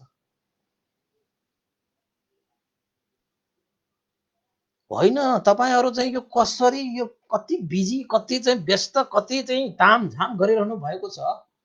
सरसफाइमा त पुरा यो नगरवासी पुरा लाग्नु भएको छ। मैले यस्तो त कहिले देखेको छैन। के हो कसो हो, आज के छ र के हुन गइरहेको छ भनेर सुमेर पण्डितले नगरवासी एकजना दाइलाई सोधेछ। ए दाइ के हो आज, तपाईहरु त बडा बिजी, व्यस्तता छ त, सबै मान्छेहरू यस्तो तामझाममा लागेको छ। मलाई त आश्चर्य भयो त, मलाई खास आज के हुन लागिरहेको छ यो नगरमा, म जान्न सक्छु भनेर सोधेछ। अब सरसफाइ गरिरहेको त्यो नगरवासीले यसो हेरे, अब ऋषिमुनि होइन, अब त्यो ऋषिमुनि फेरि चाहिँ अभिज्ञ समापति ध्यान प्राप्त भन्ने कुरा पनि थाहा थियो। यसो हेर्छ ऋषिमुनि, ओहो ल के तपाईलाई थाहा छैन र भने सोधेछ। मलाई त थाहै छैन। ल त्यत्रो महान कार्य हुँदैछ यो नगरमा, तपाईलाई थाहा छैन, तपाई अन्जान हुनुहुन्छ। ल मलाई थाहा छैन र पो म सोधिरहेछु त, तपाई पनि कस्तो कुरा गर्नुहुन्छ, के त्यस्तो महान कार्य हुन्छ यहाँ त भनेपछि त्यो नगरवासीले त्यो सुमेर पण्डितलाई भनेछ, ल तपाई त अन्जान पो हुँदो रहेछ त बा, कता हुनुहुन्छ तपाई? म त धम्मीको पर्वतमा ध्यान साधनामा लिन्छु त। ए त्यसो भएर पो तपाईलाई थाहा नभएको रहेछ ल त। हे ऋषिमुनि, हे सुमेध ऋषि, संसारमा बुद्ध उत्पन्न भइसक्यो त। तथागत भगवान शास्ता हाम्रै नगरमा आइरहनु भएको छ, सुदर्शन बिहारमा विराजमान हुनु भइरहेको छ। आज त हाम्रो नगरमा उहाँ चाहिँ पाल्नु हुनुहुनेछ। त भगवान बुद्ध सहित चाहिँ 4 लाख भिक्षुहरूको, अरहन्त भिक्षुहरू बे, ती भिक्षुहरूको स्वागत सत्कारको लागि हामी जुटिरहेका छौँ। समय छैन, आउन उहाँ पाल्नु हुने भइसक्यो। त्यसैले हामी यहाँ चाँजो बाजो मिलाएर तामझाम गर्न लागेको तपाईँ त अन्जान पो रहेछ त तपाईँ थाहै छैन ओहो मनुष्य देव ब्रह्माका गुरु शास्ता भगवान बुद्ध दीपंकर शास्ता आज हाम्रो नगरमा आइरहनु भनेर के सुनाएको थियो सुमेर पण्डित त बाबा त्यो बुद्ध उत्पन्न भयो भन्ने त्यो शब्द मात्र सुन्न पाउँदाखेरि यो शिरदेखि पाउसम्म पृथ्वी यति फैलियो कि शरीरमा त जललललललल बुद्ध उत्पन्न भयो यो लोकमा बाबा बाबा बा बुद्ध भनेको के संसारलाई उद्धार गर्न सक्ने क्षमतावान व्यक्ति सम्पूर्ण दुःखबाट मुक्त गराएर परम सुख शान्ति निर्वाण प्राप्त गर्न गराउन सक्ने क्षमतावान व्यक्ति देवता र ब्रह्माहरूले पनि 10 औँला जोडेर नमस्कार गरेर घुरा टेकेर पूजा गर्न योग्य व्यक्ति त्रिलोकका गुरु शास्ता बाबा बुद्ध उत्पन्न भयो भनेर खुसी भयो म भने अभिज्ञ र अष्ट समापतिको सुख अनुभव गरेर बुद्ध जन्मिएको पनि मलाई थाहा भएन बुद्धले बुद्धत्व प्राप्त गरेको पनि थाहा भएन र बुद्ध चारिका गरिरहनु भएको पनि मलाई थाहा भएन बाबा ल ठिक छ हे नगर दाजु त्यसो भए म यो कार्यमा म पनि सहभागी हुँ न त मलाई पनि एउटा चाहिँ यसो स्थान दिनुस् म पनि पुण्य कमाऊ मैले पनि चाहिँ दीपंकर तथागत भगवान शास्ता पाल्नु हुने यो नगरमा मेरो पनि केही चाहिँ श्रम दान गर्दाखेरि मलाई पनि पुण्य लाभ हुन्छ मैले पनि दर्शन गर्न पाऊँ हे नगर दाजु मलाई पनि एउटा ठाउँ दिनुस् त ल कति राम्रो कुरा गर्नुभयो तपाईले कुरा धेरै होइन अब काम धेरै गर्नु पर्यो किन त भन्दाखेरि दीपंकर तथागत नगरमा आउनु बेला भइसक्यो त ल तपाईले त्यस्तो एउटा चाहिँ कुशल चेतना तपाईले वृद्धि गर्नुभयो ल ठिकै छ त्यो मान्छेले यसो सोचे यो त रिद्धि सिद्धि भएको व्यक्ति अब हामी मान्छेले गर्दाखेरि चाहिँ गाह्रो हुने जुन स्थान छ त्यही स्थान त्यसलाई दिदिउँला अनि उसले आफ्नो रिद्धि बलले पनि त गर्छ होला नि त भनेर नाल भएको पानी भएको नाली र पानी भएको अब नेवारी भाषामा ट्याच भन्छ हैन नाली भएको फोहोर भएको अरू मान्छेहरूले गर्न गाह्रो के अब यो रिद्धि भएको ऋषि मुनि भएपछि त उसले पनि गर्यो भने त चाँडो भन्दा चाँडो त्यो सफा हुने भएपछि त्यो नगरवासीले पनि चलाख भएर ल त्यसो भए तपाईँले चाहिँ कुशल चेतना वृद्धि गर्नुभयो ल ठिकै छ यो स्थानमा गर्नुहोस् भनेर चाहिँ पानी र नाली भएको स्थानमा उसलाई छोडिदिएछ सुमेर पण्डितलाई अब कुरा गर्ने होइन अब काम गर्ने हैन समय छैन ठिकै छ त मान्छेहरू दीपंकर तथागत अहिले हाम्रो नेवारीमा दीपंखा भन्ने चाहिँ जाने त्यस्तो चलन छ हैन त्यो पनि दीपंकरै बुद्ध भन्छ हैन अब नामै दीपंखा भएर गयो के भएर गरे भन्ने चाहिँ त्यो आफ्नै चाहिँ कथा छ त्यो बेग्लै कुरा भयो हैन त्यसपछि सुमेध पण्डित पनि पृथ्वी उत्पन्न गराएर त्यहाँ चाहिँ पानी भएको ठाउँ नाली भएको ठाउँमा आहा भगवान बुद्धले पाइला टेक्ने यो नगरमा मैले सफा गर्न पाएँ भनेर चाहिँ पानी र नालीलाई सफा गर्न लाग्दाखेरि विचार गरे यो पानी र यो नाली सफा गर्नको लागि मैले रिद्धि प्रयोग गरेर सफा गरे भने एकैछिनमा म सकाइदिन सक्छु तर रिद्धि प्रयोग गरेर गरेको त्यो कार्यमा मलाई सन्तोष मिल्दैन आफ्नै परिश्रम आफ्नै पुरुषार्थले आफ्नै बाजु प्रयोग गरेर शरीर प्रयोग गरेर श्रम दान गरेर मैले चाहिँ यो पानी र नाली सफा गरेर भगवान बुद्धको चरणलाई म चाहिँ यहाँ निमन्त्रणा गर्नको लागि म श्रम दान गरौँ भनेर चाहिँ आफ्नै शरीर चाहिँ श्रम दान गरेर सफा गर्न लागे धेरै गाह्रो ठाउँ दियो के उसलाई चाहिँ त्यहाँको नगरवासीहरू त नगरको मान्छेहरू त चामधाम गर्दैछ त यता सुमेध पण्डित होइन, अब अरू मान्छेहरू नगरवासीहरूले जस्तो काम गरिरहेको मान्छे त होइन त्यो। अब धम्मीको पर्वतमा गएर चाहिँ ध्यान बसेर साधना गरेर चाहिँ अब ध्यान लाभ गरिरहेको व्यक्तिलाई अब काम गर्न साँच्चैकै होइन शरीर प्रयोग गरेर काम गर्न लाग्दाखेरि चाहिँ अलिकति समय लागेछ। त यता त तपाईँको हो दीपङ्कर तथागत सहित 4 लाख अराउन्ड भिक्षुहरू चारिका गर्दै आउनु भइसक्यो त्यहाँ नगरमा त यता सुमेध पण्डितको त्यो जुन सरसफाइ गर्ने त्यो पानी र नालीको जुन चाहिँ भाग छ त्यो चाहिँ सक्यो कि होइन। अब सकिसकेको छैन, त्यहाँ भगवान बुद्ध त पाल्नु भइसक्यो त अब के गर्ने। त्यसपछि त मान्छेहरू भगवान बुद्धलाई चाहिँ फुल चढाउँदै भगवान बुद्धलाई सत्कार गर्दै वन्दना गर्दै भुइँमा लेटेर ढोक्दै होइन जय जयकार गर्दै त्यहाँ आइरहनु भएको छ। यता चाहिँ अब सुमेध पण्डितको त्यो फोहोर भएको त्यो ठाउँ नालीमा चाहिँ सफा गर्नु सकिरहेको होइन, सकिरहेको यसो आउँदैछ। त जति जति भगवान बुद्ध नजिक आउनुभयो त्यो सुमेध पण्डितको मनमा त यति प्रीति उत्पन्न भयो, यति प्रीति उत्पन्न भयो। भगवान बुद्धको तेज, भगवान बुद्धको रश्मि, भगवान बुद्धको मैत्री होइन दीपङ्कर बुद्धको त्यो सँगको त्यो लहर अद्वितीय दृश्य थियो। त्यो अद्वितीय दृश्य त्यो संसारमा कहिले देखिँदैन त्यस्तो दृश्य होइन। देवताहरूले चाहिँ पूजाआजा गर्दै थियो, कोही बाजा बजाउने नाच गाना, भगवान बुद्ध आउनुभएको ल अब के भयो। बुद्धको गुणलाई चाहिँ सम्झेर मान्छेहरू त खुसी भएर धन्य धन्य धन्य धन्य होइन। अब गाना बजाउने हो भने त्यस्तो हुन्छ त धन्य धन्य धन्य धन्य धन्य भनेर साह्रै मजाको दृश्य हुन्छ त्यो।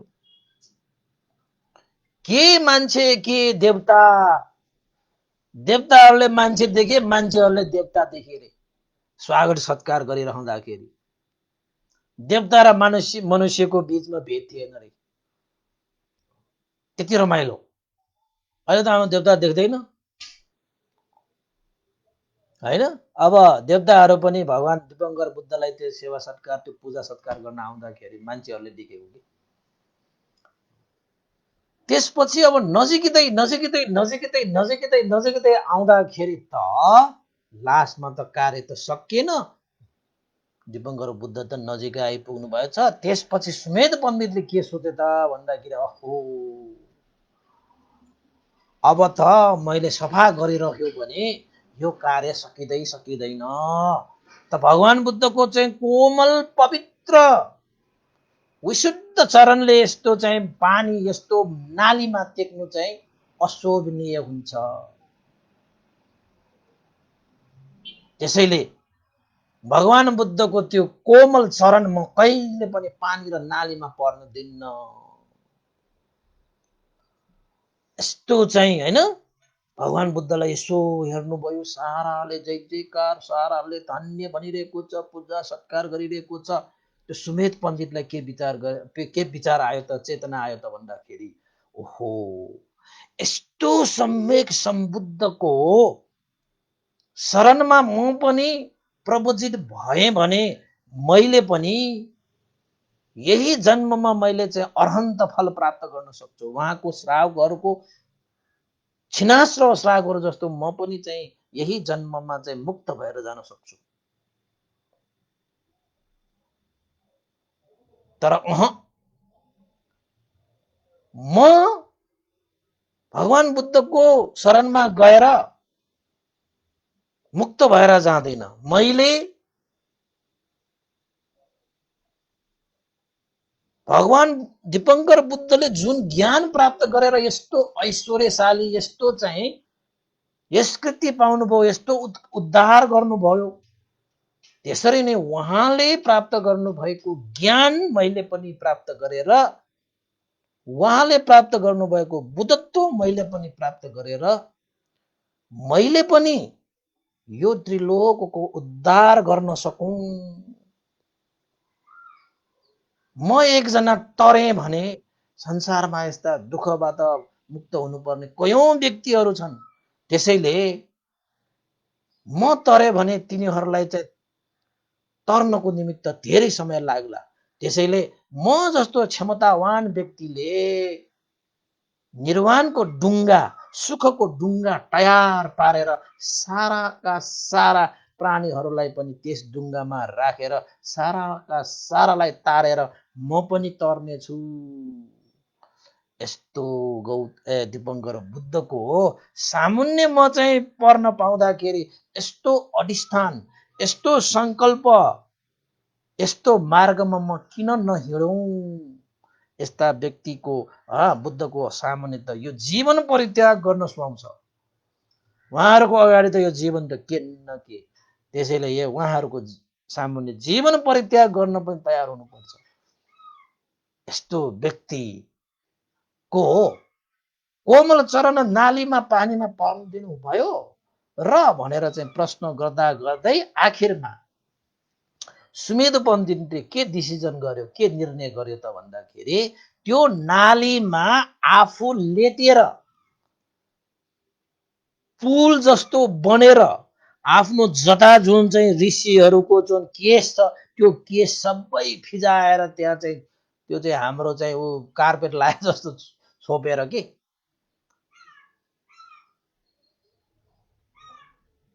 त भगवान बुद्ध जहाँबाट आउनु भएको छ त्यो ठाउँमा आफ्नो 10 औँला जोडेर हातले बिन्ती गरेर अधिष्ठान गर्नुभयो कि आज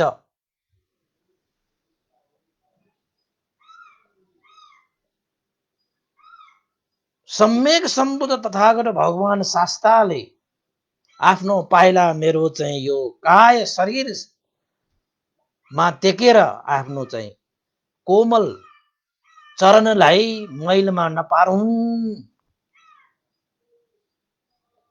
उहाँहरूका श्रावक सङ्घहरूले पनि आफ्नो पाइला चाहिँ यो नाली र पानीमा नपराउन्। मेरो यो शरीर उहाँहरूको लागि चाहिँ आज पुल समान भइदिए। उहाँहरूको बुद्ध प्रमुख सङ्घमा मेरो यो शरीर यो मेरो जीवन समर्पण छ।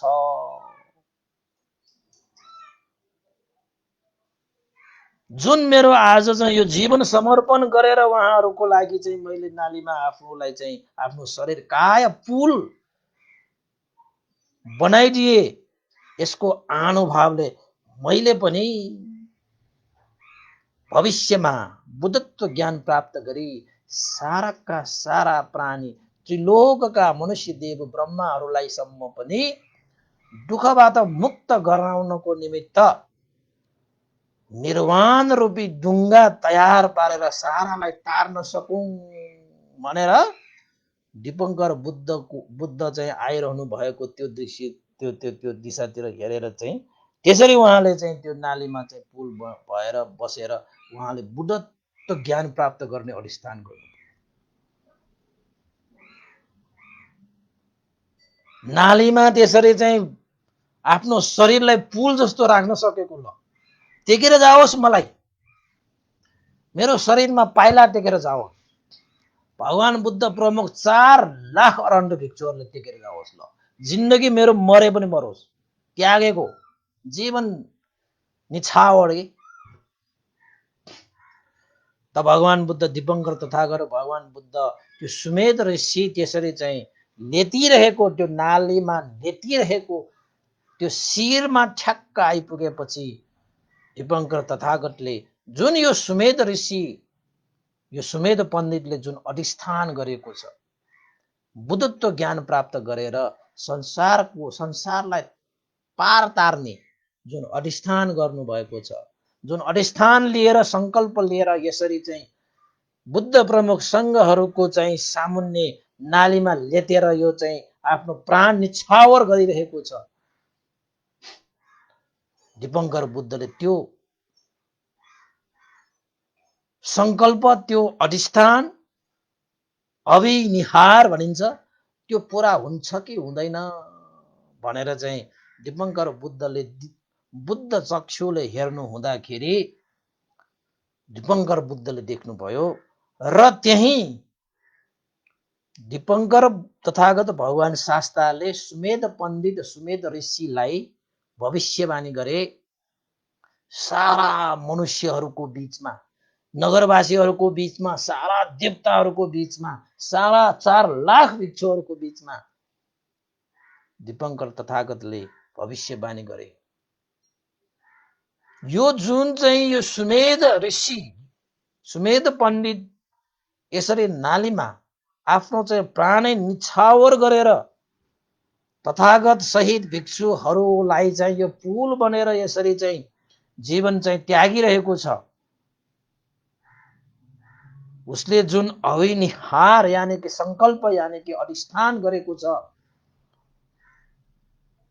भविष्यमा उसले जुन चाहिँ दीपंकर तथागतले जस्तो जुन चाहिँ बुद्धत्व ज्ञान प्राप्त गरेर संसारलाई पार तार्ने जुन उद्देश्य लक्ष्य अधिष्ठान संकल्प गरेर उसले आफ्नो जीवन निछावर गरिरहेको छ, अवश्य पनि यो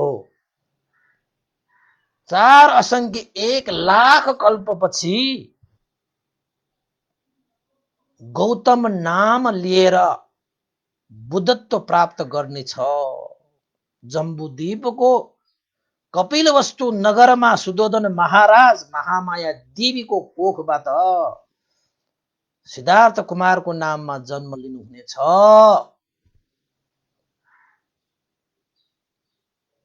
र सिद्धार्थ कुमारको अग्र श्रावकको रूपमा सारीपुत्र नामक मौद्गल्य नामक 2 जना अग्र श्रावक हुनेछ भने अग्र श्राविकाको रूपमा खेमा र उपल्लवन्ना हुनेछन् भने उपस्थापकको रूपमा आनन्द हुनेछ।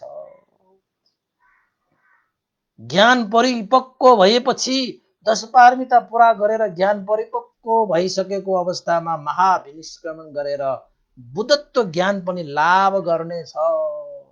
4 असंख्य 1 लाख कल्पपछि बुद्धत्व हुने व्यक्ति सुमेध ऋषि अहिले अधिष्ठान गरिरहेको छ, संकल्प गरिरहेको छ, विनिहार गरिरहेको छ। भविष्यमा बुद्धत्व ज्ञान प्राप्त हुने व्यक्ति भनेर जुन उसले संकल्प गरिरहेको छ, अधिष्ठान गरिरहेको छ, त्यो उसको अवश्य पूरा हुनेछ भनेर त्यहाँ नै गुन्जायमान हुने गरी दीपंकर तथागत भगवान बुद्धले सुमेध ऋषिलाई भविष्यवाणी गरे।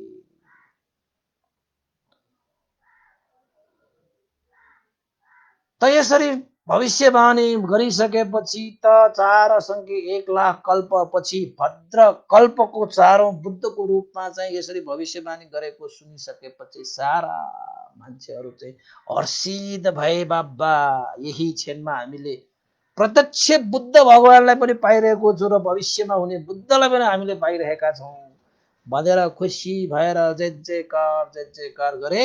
र दीपंकर तथागत भगवान शास्त्रले पनि भनिएको छ 8 वटा फूलहरू चाहिँ ले त्यो सुमेध ऋषिलाई चाहिँ चढाएको थियो भविष्यमा बुद्ध होस् भनेर। भविष्यमा बुद्ध हुन पाउने यो चाहिँ बोधिसत्व हो भनेर चाहिँ दीपंकर तथागत भगवान बुद्धले पनि फूल चढाउनु भएको थियो रे के सुमेध ऋषिलाई।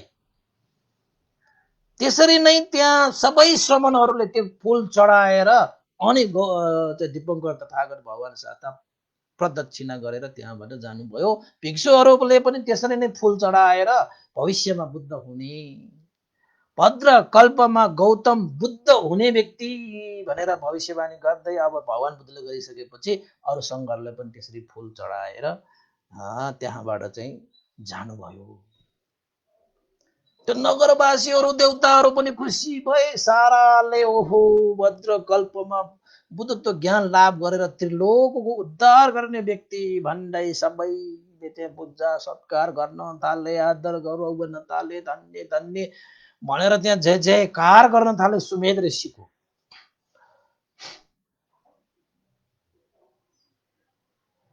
त्यसरी ठुलै पूजा सत्कार पाएका सुमेध ऋषि पछि त्यहाँबाट सबै भिक्षुहरू चाहिँ गइसकेपछि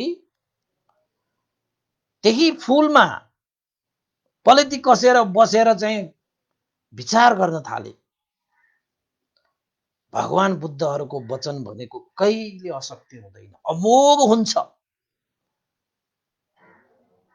जसरी बिहान सूर्य उदाइसकेपछि बेलुका सूर्य अस्ताउँछ त्यो सत्य कुरा हो। जसरी गर्भवती भइसकेको स्त्रीले चाहिँ बच्चा जन्माउँछ त्यो चाहिँ सत्य कुरा। त्यसरी नै भगवान बुद्धहरूको वचन कहिले असत्य हुँदैन। र मैले जुन संकल्प गरे, जुन अधिष्ठान गरे, हुन त मैले भगवान बुद्धको अहिले दिपंकर बुद्धको शरणमा गएर म प्रवचित हुने भए त म यही जन्ममा अरहन्त हुन सक्ने, तर मैले त्यो अरहन्त हुने त्यो मार्गलाई पनि छोडेर मैले बुद्धत्व ज्ञान नै प्राप्त गरेर संसारलाई पार तार्न सकौं, त्यस्तो ढुङ्गाको निर्माण गर्न सकौं जुन ढुङ्गामा बसेर सबै मान्छे दुःखबाट पार तरेर निर्वाणमा पुग्छन्। त्यस्तो ढुङ्गाको निर्माण गर्नको निमित्त बुद्धत्व ज्ञान लाभ गर्न सकौं भनेर जुन मैले अधिष्ठान मैले चाहिँ संकल्प गरे, त्यो संकल्पलाई बुझेर भगवान बुद्धले पनि मलाई बुद्धत्व ज्ञान लाभ हुनेछ भद्रकल्पमा सिद्धार्थको नाममा भनेर भनेको छ भने यो पक्कै पनि सत्य हो। यो असत्य कहिले पनि हुँदैन। उहाँहरूले बुद्ध चक्षुले देख्नु भएर नै यो भविष्यवाणी गर्नुभएको हो। म त भविष्यमा पक्कै म बुद्ध बन्ने भएमा भनेर सुमेध ऋषिले चाहिँ त्यहाँ चाहिँ चिन्तन मनन गर्दै खुसी हुँदै प्रीति उत्पन्न हुँदै बस्नुभयो।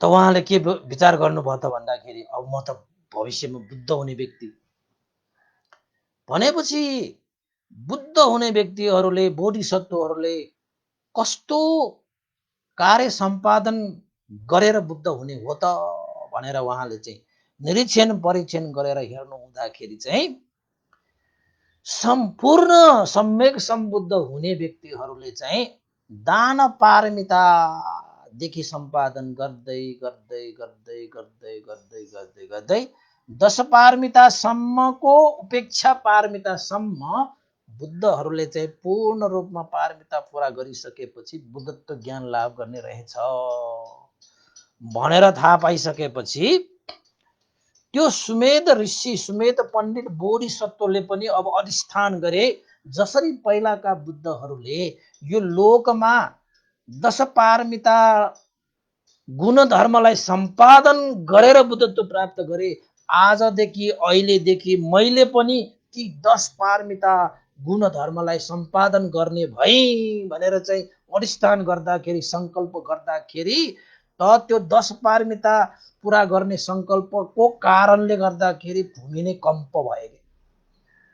भूमि त हलचल बच्यो। त्यहाँ त बोधिसत्वहरूले त्यसरी 10 पारमिता पुरा नै गर्ने, एउटा पनि पारमिता हामी नछोड्ने, जसरी बुद्धत्व ज्ञान प्राप्त गर्नको निमित्त अतीतका बुद्धहरूले त्यो पारमिता पुरा गरे, त्यसरी नै म पनि जति सुकै दुःख कष्ट सहेर भए पनि त्यो पारमिता गुण धर्मलाई म पुरा नै गर्छु भनेर अधिष्ठान गर्नुहुन्छ नि।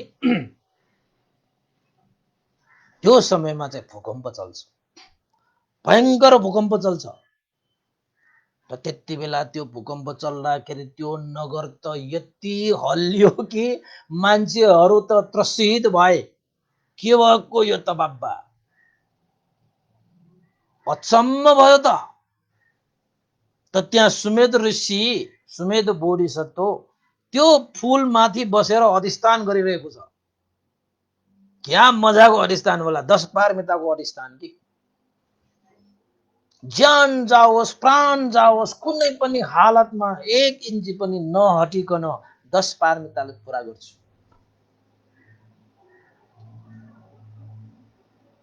त भूमिकम्प भएको कारणले त्रसित भएका भयभीत भएका हैन नगरवासीहरू हत्तन पत्तन गएर चाहिँ दिपंकर तथागत भगवान सामुन्ने चाहिँ अब शरणमा गए।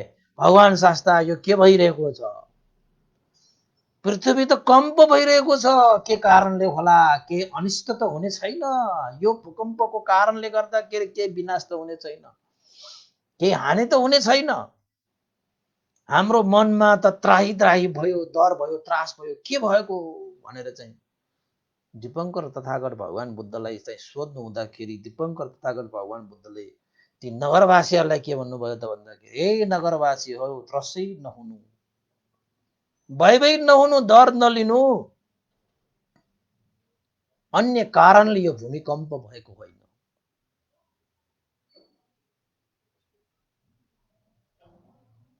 जुन मैले सुमेध ऋषिलाई भविष्यवाणी गरेको थिएँ भद्रकल्पमा गौतम बुद्धको रूपमा प्रादुर्भाव हुनेछ भनेर, आमा बुबा उसको चाहिँ श्रीमतीदेखि लिएर अग्र श्रावकदेखि लिएर उपस्थापक साराका सारा चिज जुन मैले भविष्यवाणी गरेको थिएँ त्यो भविष्यवाणीबाट प्रीति उत्पन्न भएर सुमेध त्यो बोधिसत्वले बुद्धहरूले कस्तो कस्तो पारमिता गुण धर्म सम्पादन गरेर बुद्धत्व ज्ञान प्राप्त गर्ने रहेछ भनेर निरीक्षण परीक्षण गरेर हेर्दाखेरि 10 पारमिता पुरा गरिसकेपछि बुद्धत्व ज्ञान प्राप्त गर्न सक्ने रहेछ भनेर जानिसकेपछि सुमेध बोधिसत्वले पनि त्यही पारमिता धर्म गुण धर्मलाई मैले पनि कुनै पनि हालतमा पुरा गरेर बुद्धत्व ज्ञान लाभ गर्ने भनेर अधिष्ठान गरेको कारणले गर्दाखेरि 10 पारमिताको अधिष्ठान गरेको कारणले गर्दाखेरि भूमिकम्प भएको हो। यो त भविष्यको लागि, यो लोक उद्धारको लागि अधिष्ठान गरेको यो त शुभ कार्य हो। यो यसबाट भयभीत हुनुपर्ने छैन, त्रसित हुनुपर्ने छैन। हे नगरवासीहरू, 10 पारमिताको अधिष्ठान सुमेध ऋषिको अधिष्ठानले यो भूमिकम्प भएको भनेर चाहिँ दीपङ्कर तथागतले नगरवासीहरूलाई एकदम हैन सचेत पारिसकेपछि नगरवासीहरू त हो भविष्यमा बुद्ध पक्का हुने भयो बाबा। यस्तो पारमिताको अधिष्ठानले पनि यत्रो भूकम्प जाने, ओहो आश्चर्य अद्भुत भनेर त्यहाँका नगरवासीहरूदेखि लिएर देवताहरूदेखि लिएर साराका सारा देवता हैन नगरवासीहरू सारालाई पुनः चाहिँ त्यो दीपङ्कर के भन्छ सुमेध तथागत सुमेध चाहिँ बोधिसत्व कहाँ आएर सबैले फेरि पूजा सत्कार गरे। बाबा तपाईले जुन अधिष्ठान गर्नुभयो, जुन पारमिता पुरा गर्ने भनेर तपाईले संकल्प लिनुभयो, त्यो संकल्प तपाईले चाँडो भन्दा चाँडो पुरा गर्न सकोस् भनेर मान्छेहरूले त्यहाँ पूजा सत्कार गरे। तपाईको चाहिँ जुन संकल्प इच्छा छ चाँडो पुरा होस्, चाँडो पुरा होस्। हामीले त्यस्तो गर्न सकेन, तपाईले जुन गर्नुभयो त्यसको चाहिँ पुरा होस् भनेर मान्छेहरूले पनि उहाँको संकल्प चाँडो भन्दा चाँडो पुरा होस् भनेर चाहिँ आशिका गर्दै पूजा सत्कार गरे। त्यस्तै गरी देवताहरू सारा देवताहरू चाहिँ आकाश मार्गमा उडेर त्यो बोधिसत्वले पूजा गरे। भविष्यका हे बुद्ध, हामी धन्य भए, यो लोक धन्य भयो कि तपाईले बुद्धत्व ज्ञान लाभ गरेर यो लोकको उद्धार गर्नुहुनेछ। अवश्य पनि तपाईले जुन अधिष्ठान गर्नुभयो, जुन संकल्प गर्नुभयो 10 पारमिता पुरा गर्ने, त्यो पारमितालाई चाँडो भन्दा चाँडो तपाईले पुरा गर्न सकोस्। हामी देवताहरूकोबाट तपाईलाई यही कामना आशिका गर्दै भनेर चाहिँ पूजा सत्कार के कति मजा आउँदो हो। त बोधिसत्वहरूलाई त देवताहरूलाई पनि पूजा सत्कार गर्नुपर्छ। बुद्धको त कुरा छाडौँ न, बुद्ध भनेको त फेरि बुद्धै भयो हैन। बुद्ध बन्नको लागि पहिलो स्टेपको व्यक्तिहरूलाई सम्म पनि देवताहरूले त्यसरी मान सम्मान गर्छ, आदर सत्कार गर्छ। त्यसैले त देवताहरूले चाहिँ त्यो गौतम बुद्धको हरेक त्यो पारमिता गुण धर्ममा सहयोग गरेको थियो नि त। बुद्ध बन्नको समयमा सिद्धार्थ भएर जन्मेको बेलामा पनि त कति सहयोग गरेको थियो नि त। राम्रो मान्छेलाई त यताउता जताबाट पनि सहयोगै सहयोग आउँछ कि। तपाईँ राम्रो बाटोमा मात्र हिँड्नुहोस्, जस्तो सुकै मुस्किल बाटो भए पनि कताबाट कताबाट तपाईँलाई चाहिँ त्यो सबै मुस्किलबाट चाहिँ टार्नको निमित्त सहयोगका हातहरू चाहिँ अगाडि बढ्न आउँछ कि सही बाटोमा हिँड्नुपर्छ, विजय अवश्य हुन्छ कि। त हेर्दाखेरि चाहिँ तपाईँको 10 पारमिता पुरा गर्ने भनेको कम चान्चुनको कुरा हो र भनेको, कहाँ हो र चान्चुनको कुरा। दानको मात्रै कुरा गर्दाखेरि पनि तपाईँको चाहिँ अङ्ग प्रत्यङ्ग दान, प्राणै दान गर्नुपर्ने, कम त छैन नि होइन। अब बुद्धत्व ज्ञान प्राप्त गर्नको निम्ति धेरै ठुलो छ। त देवताहरू पनि प्रसन्न, मान्छेहरू पनि प्रसन्न। दीपङ्कर बुद्ध त ओहो वंश चलाउनको निमित्त बुद्ध वंश उत्पन्न भएछ। यो त बुद्ध बीज हो, यो त बुद्धङ्कुर हो। यो त सबैको सामुन्ने चाहिँ भविष्यवाणी गरेको थियो नि त दीपङ्कर बुद्धले। त यो लोकमा बुद्ध प्रादुर्भाव हुने भनेको त चान्चुनको विषय होइन। बुद्धको बीज सुरु भएको भनेको त चान्चुनको विषय होइन। दीपङ्कर बुद्ध पनि प्रसन्न, भिक्षुहरू पनि साधुकार, मान्छेहरू पनि जय जयकार, देवताहरूले पनि साधुकार। ओहो आशिका गरे, कामना गरे, तपाईँको सङ्कल्प अधिष्ठान चाँडोभन्दा चाँडो पुगो। जसको तपाईँको जति चाँडो तपाईँको आशिका पुरा हुन्छ त्यति नै यो लोकको उद्धार हुन्छ।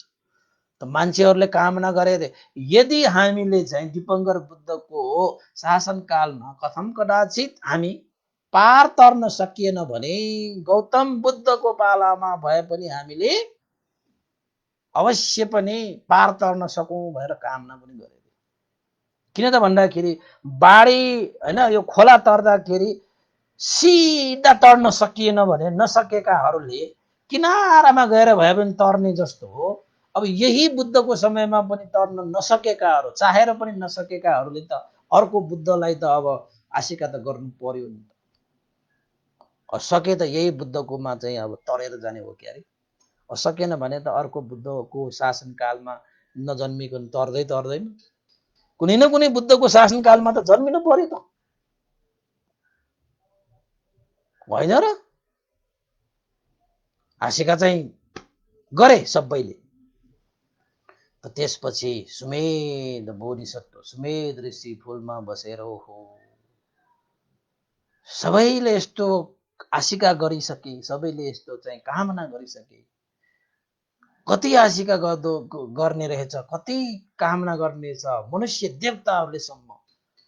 यी आशिका र यी कामनाहरूलाई मैले चाँडोभन्दा चाँडो मैले चाहिँ पारमिता गुण धर्मलाई सम्पादन गरेर बुद्धत्व लाभ गरे यिनीहरूको सबैको उद्धार गर्न सकौँ, मनुष्यहरूको देवताहरूको पनि मैले चाहिँ अब उद्धार गर्न सकौँ भनेर चाहिँ फुलमाथि बसेर स्थान साधनामा लीन भएर बसिसकेपछि अब मैले एकछिन पनि ढिला नगरिकन पारमिता गुण धर्मलाई सम्पादन गर्नु पर्यो भनेर त्यहाँबाट सुमेध बोधिसत्व आकाश मार्गबाट उडेर फेरि हिमालय भेगतिर होइन, धम्मीको पर्वत हिमालय भेगतिर फेरि उडेर त्यहाँबाट आकाश मार्गबाट जानुभयो।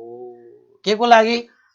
10 पारमिता पुरा गर्नको लागि। अब कसरी कहाँ हुन्छ त्यहाँ पारमिता पुरा गर्ने, दानशील होइन पारमितादेखि उपेक्षा पारमितासम्मको त्यो पारमिता पुरा गर्नको निमित्त सुमेध ऋषि, सुमेध बोधिसत्वले अब थालनी गरे। र त्यो थालनी गरेको कहिलेदेखि त भन्दाखेरि 4 असङ्ख्य 1 लाख कल्प अगाडि दीपङ्कर बुद्ध शासन कालमा सुमेध ऋषिद्वारा सङ्कल्प अधिष्ठान अविनिहार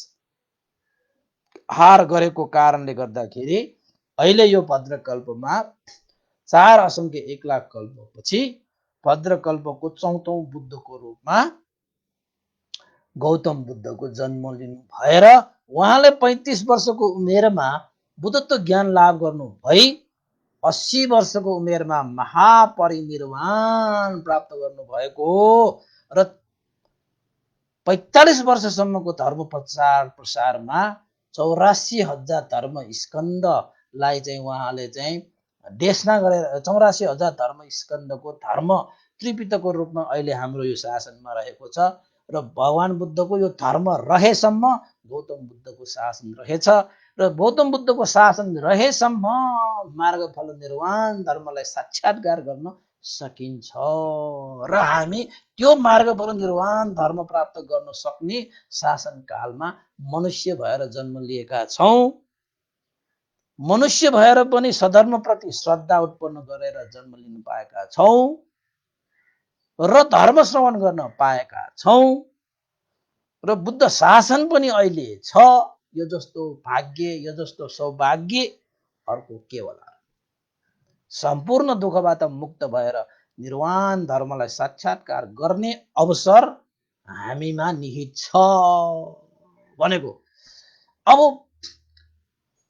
4,00,000 1,00,000 कल्पसम्म जति पनि पारमिता पुरा गरेर आउनुभयो त्यो सारा पारमिताहरू चाहिँ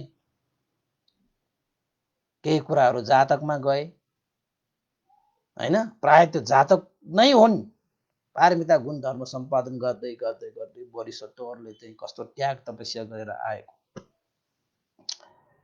अब यसरी चाहिँ पारमिता गुण धर्महरू सम्पादन गर्दै अन्तिम जन्ममा वैशन्तर राजकुमारको रूपमा जन्मिनुहुन्छ। सुमेध ऋषि नै हो र वैशन्तर राजकुमारको देशनामा हामी सबैलाई थाहा छ। उहाँले चाहिँ आफ्ना छोराछोरी पनि दान गरे, श्रीमती पनि दान गरे, राज्य पनि त्याग गरेर गए। त अन्ततः वैशन्तर राजकुमार नै पारमिता गुण धर्मको अन्तिम जन्म हो त्यो। त्यहाँबाट तुसित देवलोकमा मैत्रेय बोधिसत्वको देवपुत्रको रूपमा है, मैत्रेय बोधिसत्व त भविष्यमा आउने भयो। वैशन्तर राजकुमार पछि तुसित देवलोकमा देवपुत्र भएर जन्म लिन गए। त्यसपछि समय काल सबै मिलाएर त्यहाँबाट सिद्धार्थको रूपमा जन्मिन आउनु भएको र यसरी तुसित देवलोकसम्मकोलाई चाहिँ डुरे निदान भनिन्छ। यहाँ तुसित देवलोकबाट फेरि जन्म लिएर बुद्धत्व ज्ञान प्राप्त गर्ने सम्ममा अभिदूरे निदान भनिन्छ। अनि बुद्धत्व ज्ञान प्राप्त गरिसकेपछि महापरिनिर्वाणसम्मको समयलाई शान्तिके निदान भनिन्छ। यसरी हाम्रो सुमेध बोधिसत्वले, गौतम बुद्ध तथागत भगवान शास्त्रले यसरी दीपङ्कर बुद्धको सामुन्ने त्यसरी चाहिँ बुद्धत्व प्राप्त गर्ने स्थान संकल्प लिएर आएको भविष्यवाणी सही हुनेछ भनेर चाहिँ दीपङ्कर तथागतले आशिष दिइसकेपछि 10 पारमिता सम्पन्न भएर आज गौतम बुद्धको शासन यसरी चलिरहेको भन्ने विषय हामीले जान्नु पर्यो, बुझ्नु पर्यो। यो सानो तिनो प्रयासले यो शासन उदय भएको होइन। 4,00,000 1,00,000 कल्पसम्म 10 पारमिता पुरा गर्नु भनेको यो चान्चनको विषय हुँदै होइन। यो कुनै पनि यो चाहिँ मनुष्य देवताहरूले गर्न नसकिने यो अधिष्ठान, यस्तो संकल्प त बुद्धहरूले त्यसरी संकल्प, त्यसरी कठोर तपस्या त्याग गरेर चाहिँ अन्तिममा चतुर आर्य सत्य ज्ञानलाई बोध गरेर लिनुहुन्छ। तपाईले जातक त तपाईले धेरै सुन्नुभयो। त्यो 10 पारमिता पुरा गर्दाखेरि त्यो जातकहरू त हो नि, पारमिता गुण धर्म सम्पादन गर्दाखेरि बोधिसत्वहरूले गर्नुहुने कार्य भनेकै त्यसरी त हो नि। जातकहरू कठा देशनाहरू त हो नि। अब त्यति मात्रै गरेको हो त होइन नि, त भगवान बुद्धले देशना गर्नुभएको मात्र त्यति हो त हो। 4,00,000 1,00,000 कल्पसम्म त कति गरे नि, कति गरे नि। त्यो अवधिमा आँखा मात्रै दान गरेको, आकाशको त्यो ताराहरू भन्दा बढी, रगत मात्रै दान गरेको समुद्रको पानी भन्दा बढी, मासु काटेर मात्र दान गरेको यो धरती भन्दा बढी भनेपछि कति मात्रै गर्नुभयो भयो नि। बोधिसत्वहरूले भने त्यस्तो त्याग तपस्या गरेर आउनुहुन्छ। त्यो के को लागि त भन्दाखेरि हामी जस्तो अज्ञानीहरूलाई, दुःखको सागरमा डुबिरहेकाहरूलाई तार्नको निमित्त उहाँहरूले त्यस्तो त्याग तपस्या गर्दै आउनुहुन्छ। त्यसैले बुद्धत्व ज्ञान भनेको एउटा, दुईटा, तीनटा, चारटा, पाँचटा जन्मले पुग्ने विषय होइन। यो त कल्पको मेहनत पछि प्राप्त हुने हो। अनि त्यस्तो व्यक्तिहरूलाई कसैको अवतार, कसैको दूत, कसै देउता भनेर चाहिँ भनेर अनि चाहिँ त्यो अपमान गरेको जस्तो हुँदैन र? भगवान बुद्ध भनेको कसैको अवतार हुन्छ त अब? कसैले पठाएको दूत हुन्छ र अब? आफ्नै पुरुषार्थले, आफ्नै मेहनतले त्यसरी संकल्प गरेर बुद्धहरूले त्यसरी चाहिँ आशिष दिएर हुने हो बुद्ध भनेको, कसैको दूत होइन, कसैको अवतार होइन। भगवान बुद्ध कुनै देवता पनि होइन, देवताहरूले त ढोग्नु पर्ने मान्छे भगवान भनेको, बुद्ध भनेको त। अनि त्यसैले यो सबै कुरा जानियो भने भगवान बुद्ध त कसैको अवतार हुँदै होइन रहेछ त, आफ्नै मेहनतले त्यत्रो समय पारमिता गुण धर्म सम्पादन गरेर आउनु भएको रहेछ त भन्ने कुरा त प्रश्न भयो त। अनि कसैले चाहिँ दूत भन्दैमा हामी पत्याउँछौँ, म त पत्याउँदै अब पत्याउनु पर्ने कुरै पनि छैन त्यो त। कोही त त्यसरी पत्याइरहेको हुन्छ, सबै देउता त्यस्तै त हो नि, भगवान पनि त्यही हो, यो देउता पनि त्यही हो भन्छ। कहाँ हुन्छ त्यसरी? बुद्ध भनेको पनि अरू जस्तो हुन्छ त? बुद्ध भनेको त अतुलनीय, कसैसँग त मिल्दैन। बुद्ध भनेको त त्यस्तो मेहनत गरेर आएको, त्यस्तो कार्य गरेर आएको, अरू देउताले त्यस्तो गर्न सकेछ र? त्यसैले चाहिँ बुद्ध भनेको बुद्ध हो कि बुद्ध भगवान भने पनि उही हो, कुन चाहिँ भगवान भने पनि त्यही हो, त्यो कुन चाहिँ देउता पनि त्यही हो भन्छ। ल हेर्नुहोस् त, नजानेर नबुझेर त्यो भन्दाखेरि मिठो चाहिँ लाग्छ तर सही होइन कि। त हामी भगवान भनेको बुद्ध हो अतुलनीय भनेर सुन्दाखेरि चाहिँ तितो लाग्छ तर सत्य त्यही हो कि। कुनै पनि अरू व्यक्तिहरू भगवान बुद्धको त्यो गुणसँग एकचोटि दाजेर हेर्नुहोस् त, 9वटा गुणहरूसँग दाजेर हेर्नुहोस् त, अरू त्यस्तो छ कि छैन भनेर। अनि अरू त्यस्तो छँदै छैन अनि भगवान बुद्धसँग त्यस्तै हो भनेर दाजेर हुन्छ त? कहाँ हुन्छ त? मिल्दैन, मिल्ने कुराहरू भयो। त्यसैले गौतम बुद्धले पनि यसरी चाहिँ त्याग तपस्या सुरुदेखि गरेर अन्तिम जन्म देशान्तर राजकुमारसम्मको जन्ममा यस्तोसम्म त्याग तपस्या गरेर बुद्धत्व प्राप्त गर्ने हो। कुनै अवतारले त्यसरी त्याग गर्नु पर्दैन, कुनै दूतले त्यस्तो त्याग गर्नु पर्दैन, कुनै देवताले त्यस्तो त्याग गर्नु पर्दैन। देवता त भोलि नै हुन सक्छ, बुद्ध भनेको हुन सक्दैन। अर्को जन्ममै के देवताहरू हुन सक्छ।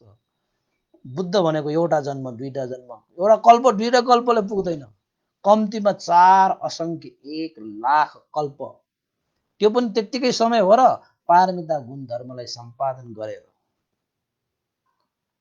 त्यस्तो हो बुद्धहरू भनेको।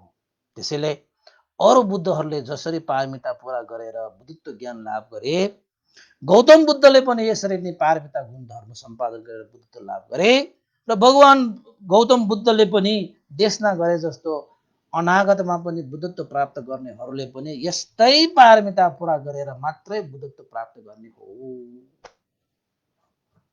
त्यसैले उपासक उपासिकाले जान्नु पर्यो, बुझ्नु पर्यो भगवान बुद्ध भनेको को हुनुहुँदो रहेछ, कसरी बुद्ध हुने रहेछ, कसरी कुन तरिकाले बुद्धको प्रादुर्भाव हुने रहेछ।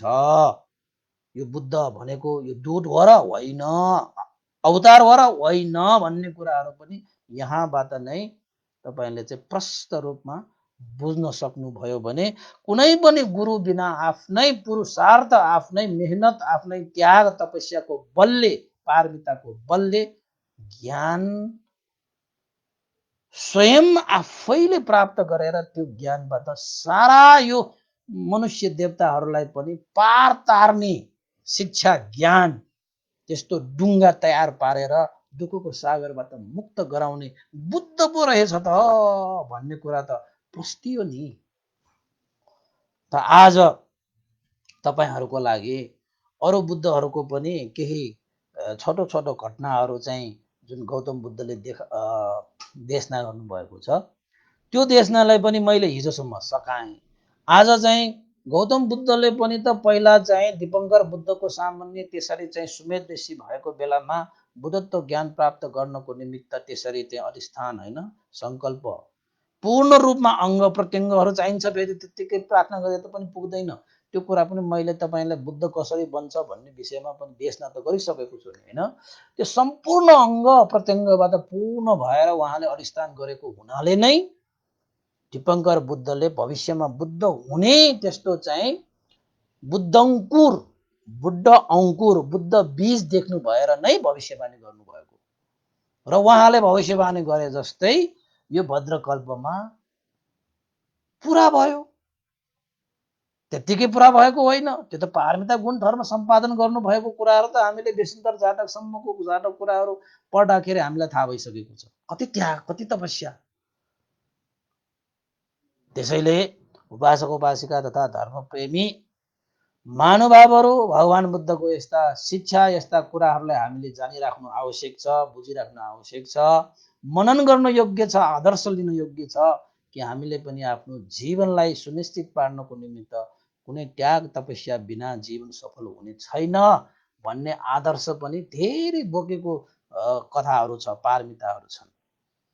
र भगवान बुद्धले यही मार्ग आफू पनि हिँड्नु भएर हामीलाई पनि सिकाउनु भएको छ। तपाईँ पनि आफ्नो उद्देश्य लक्ष्य प्राप्त गर्नको निमित्त त तपाईँले पनि केही त्याग तपस्या र हैन पुरुषार्थ लगाएर चाहिँ अगाडि बढ्नुभयो भने तपाईँ पनि हरेक उद्देश्यमा तपाईँ सफल हुनुहुनेछ भन्ने चाहिँ यो चाहिँ मजाको उपमा, मजाको आदर्श भगवान बुद्धले दर्शाउनु भएको छ। र आजको यो गौतम बुद्ध तथागत भगवान सासाले गर्नुभएको अतीत कथामा आधारित रहेको यो दूरे निदानको छोटो क्लिप्स मैले तपाईहरुलाई सुनाए। गौतम बुद्धले पनि यस्तो गरेर आउनु भएको रहेछ। अब यो जातकहरू सबै उहाँको अतीतमा गरेको कार्यहरू उहाँ त देशान्तर जातकसम्मको सबै कार्यहरू त 10 पारमिता त्यस्तै चाहिँ अब अरु अरु बुद्धहरूले पनि त्यस्तै धेरै गर्नुभएको छ। तर हामीलाई त देश नगर्दाखेरि छोटो छोटो गरिरहेको मात्रै हो। त्यस्तै गर्नुपर्छ सबैले। त्यसैले सानो तिनो त्यागले यो शासन, यो बुद्ध धर्म, यो चाहिँ बुद्ध रत्न, धर्म रत्न, संघ रत्न यो लोकमा प्रादुर्भाव भएको होइन रहेछ। यो त्रिरत्नलाई हामीले चाहिँ चिरायु गर्नुपर्छ, दीर्घायु गर्नुपर्छ, जसको कारणले यो मनुष्य र देवताहरूको उद्धार हुनेछ भन्ने कुरालाई मनन गर्दै बुझ्दै तपाईहरुले पनि भगवान बुद्धको यो आदर्श लिएर जीवनमा धारणा पालना गर्दै जीवन अगाडि बढाउन सकोस् भन्ने आशिका गर्दै आजको यो चाहिँ गौतम सम्यक सम्बुद्ध तथागत भगवान शास्ताको दूरे निदानको सानो क्लिप्स यही चाहिँ टुङ्ग्याउने अनुमति चाहन्छु। सबैले सुनिदिनु भयो। लाइक गर्नुहुन्छ होला, कमेन्ट गर्नुहुन्छ होला, शेयर गर्नुहुन्छ होला र जसको कारणले धेरै भन्दा धेरै उपासक उपासिकाहरूले धर्मको रस पान गर्नु पाओस् भन्ने कामना गर्दै आजको उपदेश टुङ्ग्याउने अनुमति चाहे। सबैको जय होस्, मङ्गल होस्, कल्याण होस्, भवतु सब मङ्गलङ। र अन्तमा यो पुण्यको अनुभवले बितेर गएका हाम्रा चाहिँ गुरुवर ज्ञान पुण्यक मास्तवीर भन्ते र गुरुवर स्यारो उपन्दिता विवंश लगायत सम्पूर्ण गुरुजनहरूलाई पनि यो पुण्य लाभ होस्। तपाईहरुको ज्ञाति बन्धुहरू सबैको ज्ञाति बन्धुहरूलाई पनि यो पुण्य लाभ भई भित्र गएका ज्ञाति बन्धुहरूलाई लाभ भई उहाँहरूको पनि सुगति निर्वाण कामना गरौँ र जीवितमान हुनुभएका सम्पूर्ण उपासक उपासिकाहरू, सत्व प्राणीहरू, मनुष्यहरू, देवताहरू सारालाई यो पुण्य लाभ भई उहाँहरूको जीवन पनि सुखमय होस्, शान्तिमय होस् र भगवान बुद्धको सधर्ममा दत्तचित्त भएर जीवनलाई सम्पूर्ण दुःखबाट मुक्त भएको निर्वाण धर्मलाई साक्षात्कार गर्ने मार्गमा लम्काउन सकोस् भन्ने आशिका गर्दै पुण्यानुमोदन गरौँ। सबैले साधुकार भन्नुहोला। साधु साधु साधु। इदं नो ज्ञातिनं होतु सुखितावन्तु ज्ञातयो। इदं नो ज्ञातिनं होतु सुखितावन्तु ज्ञातयो।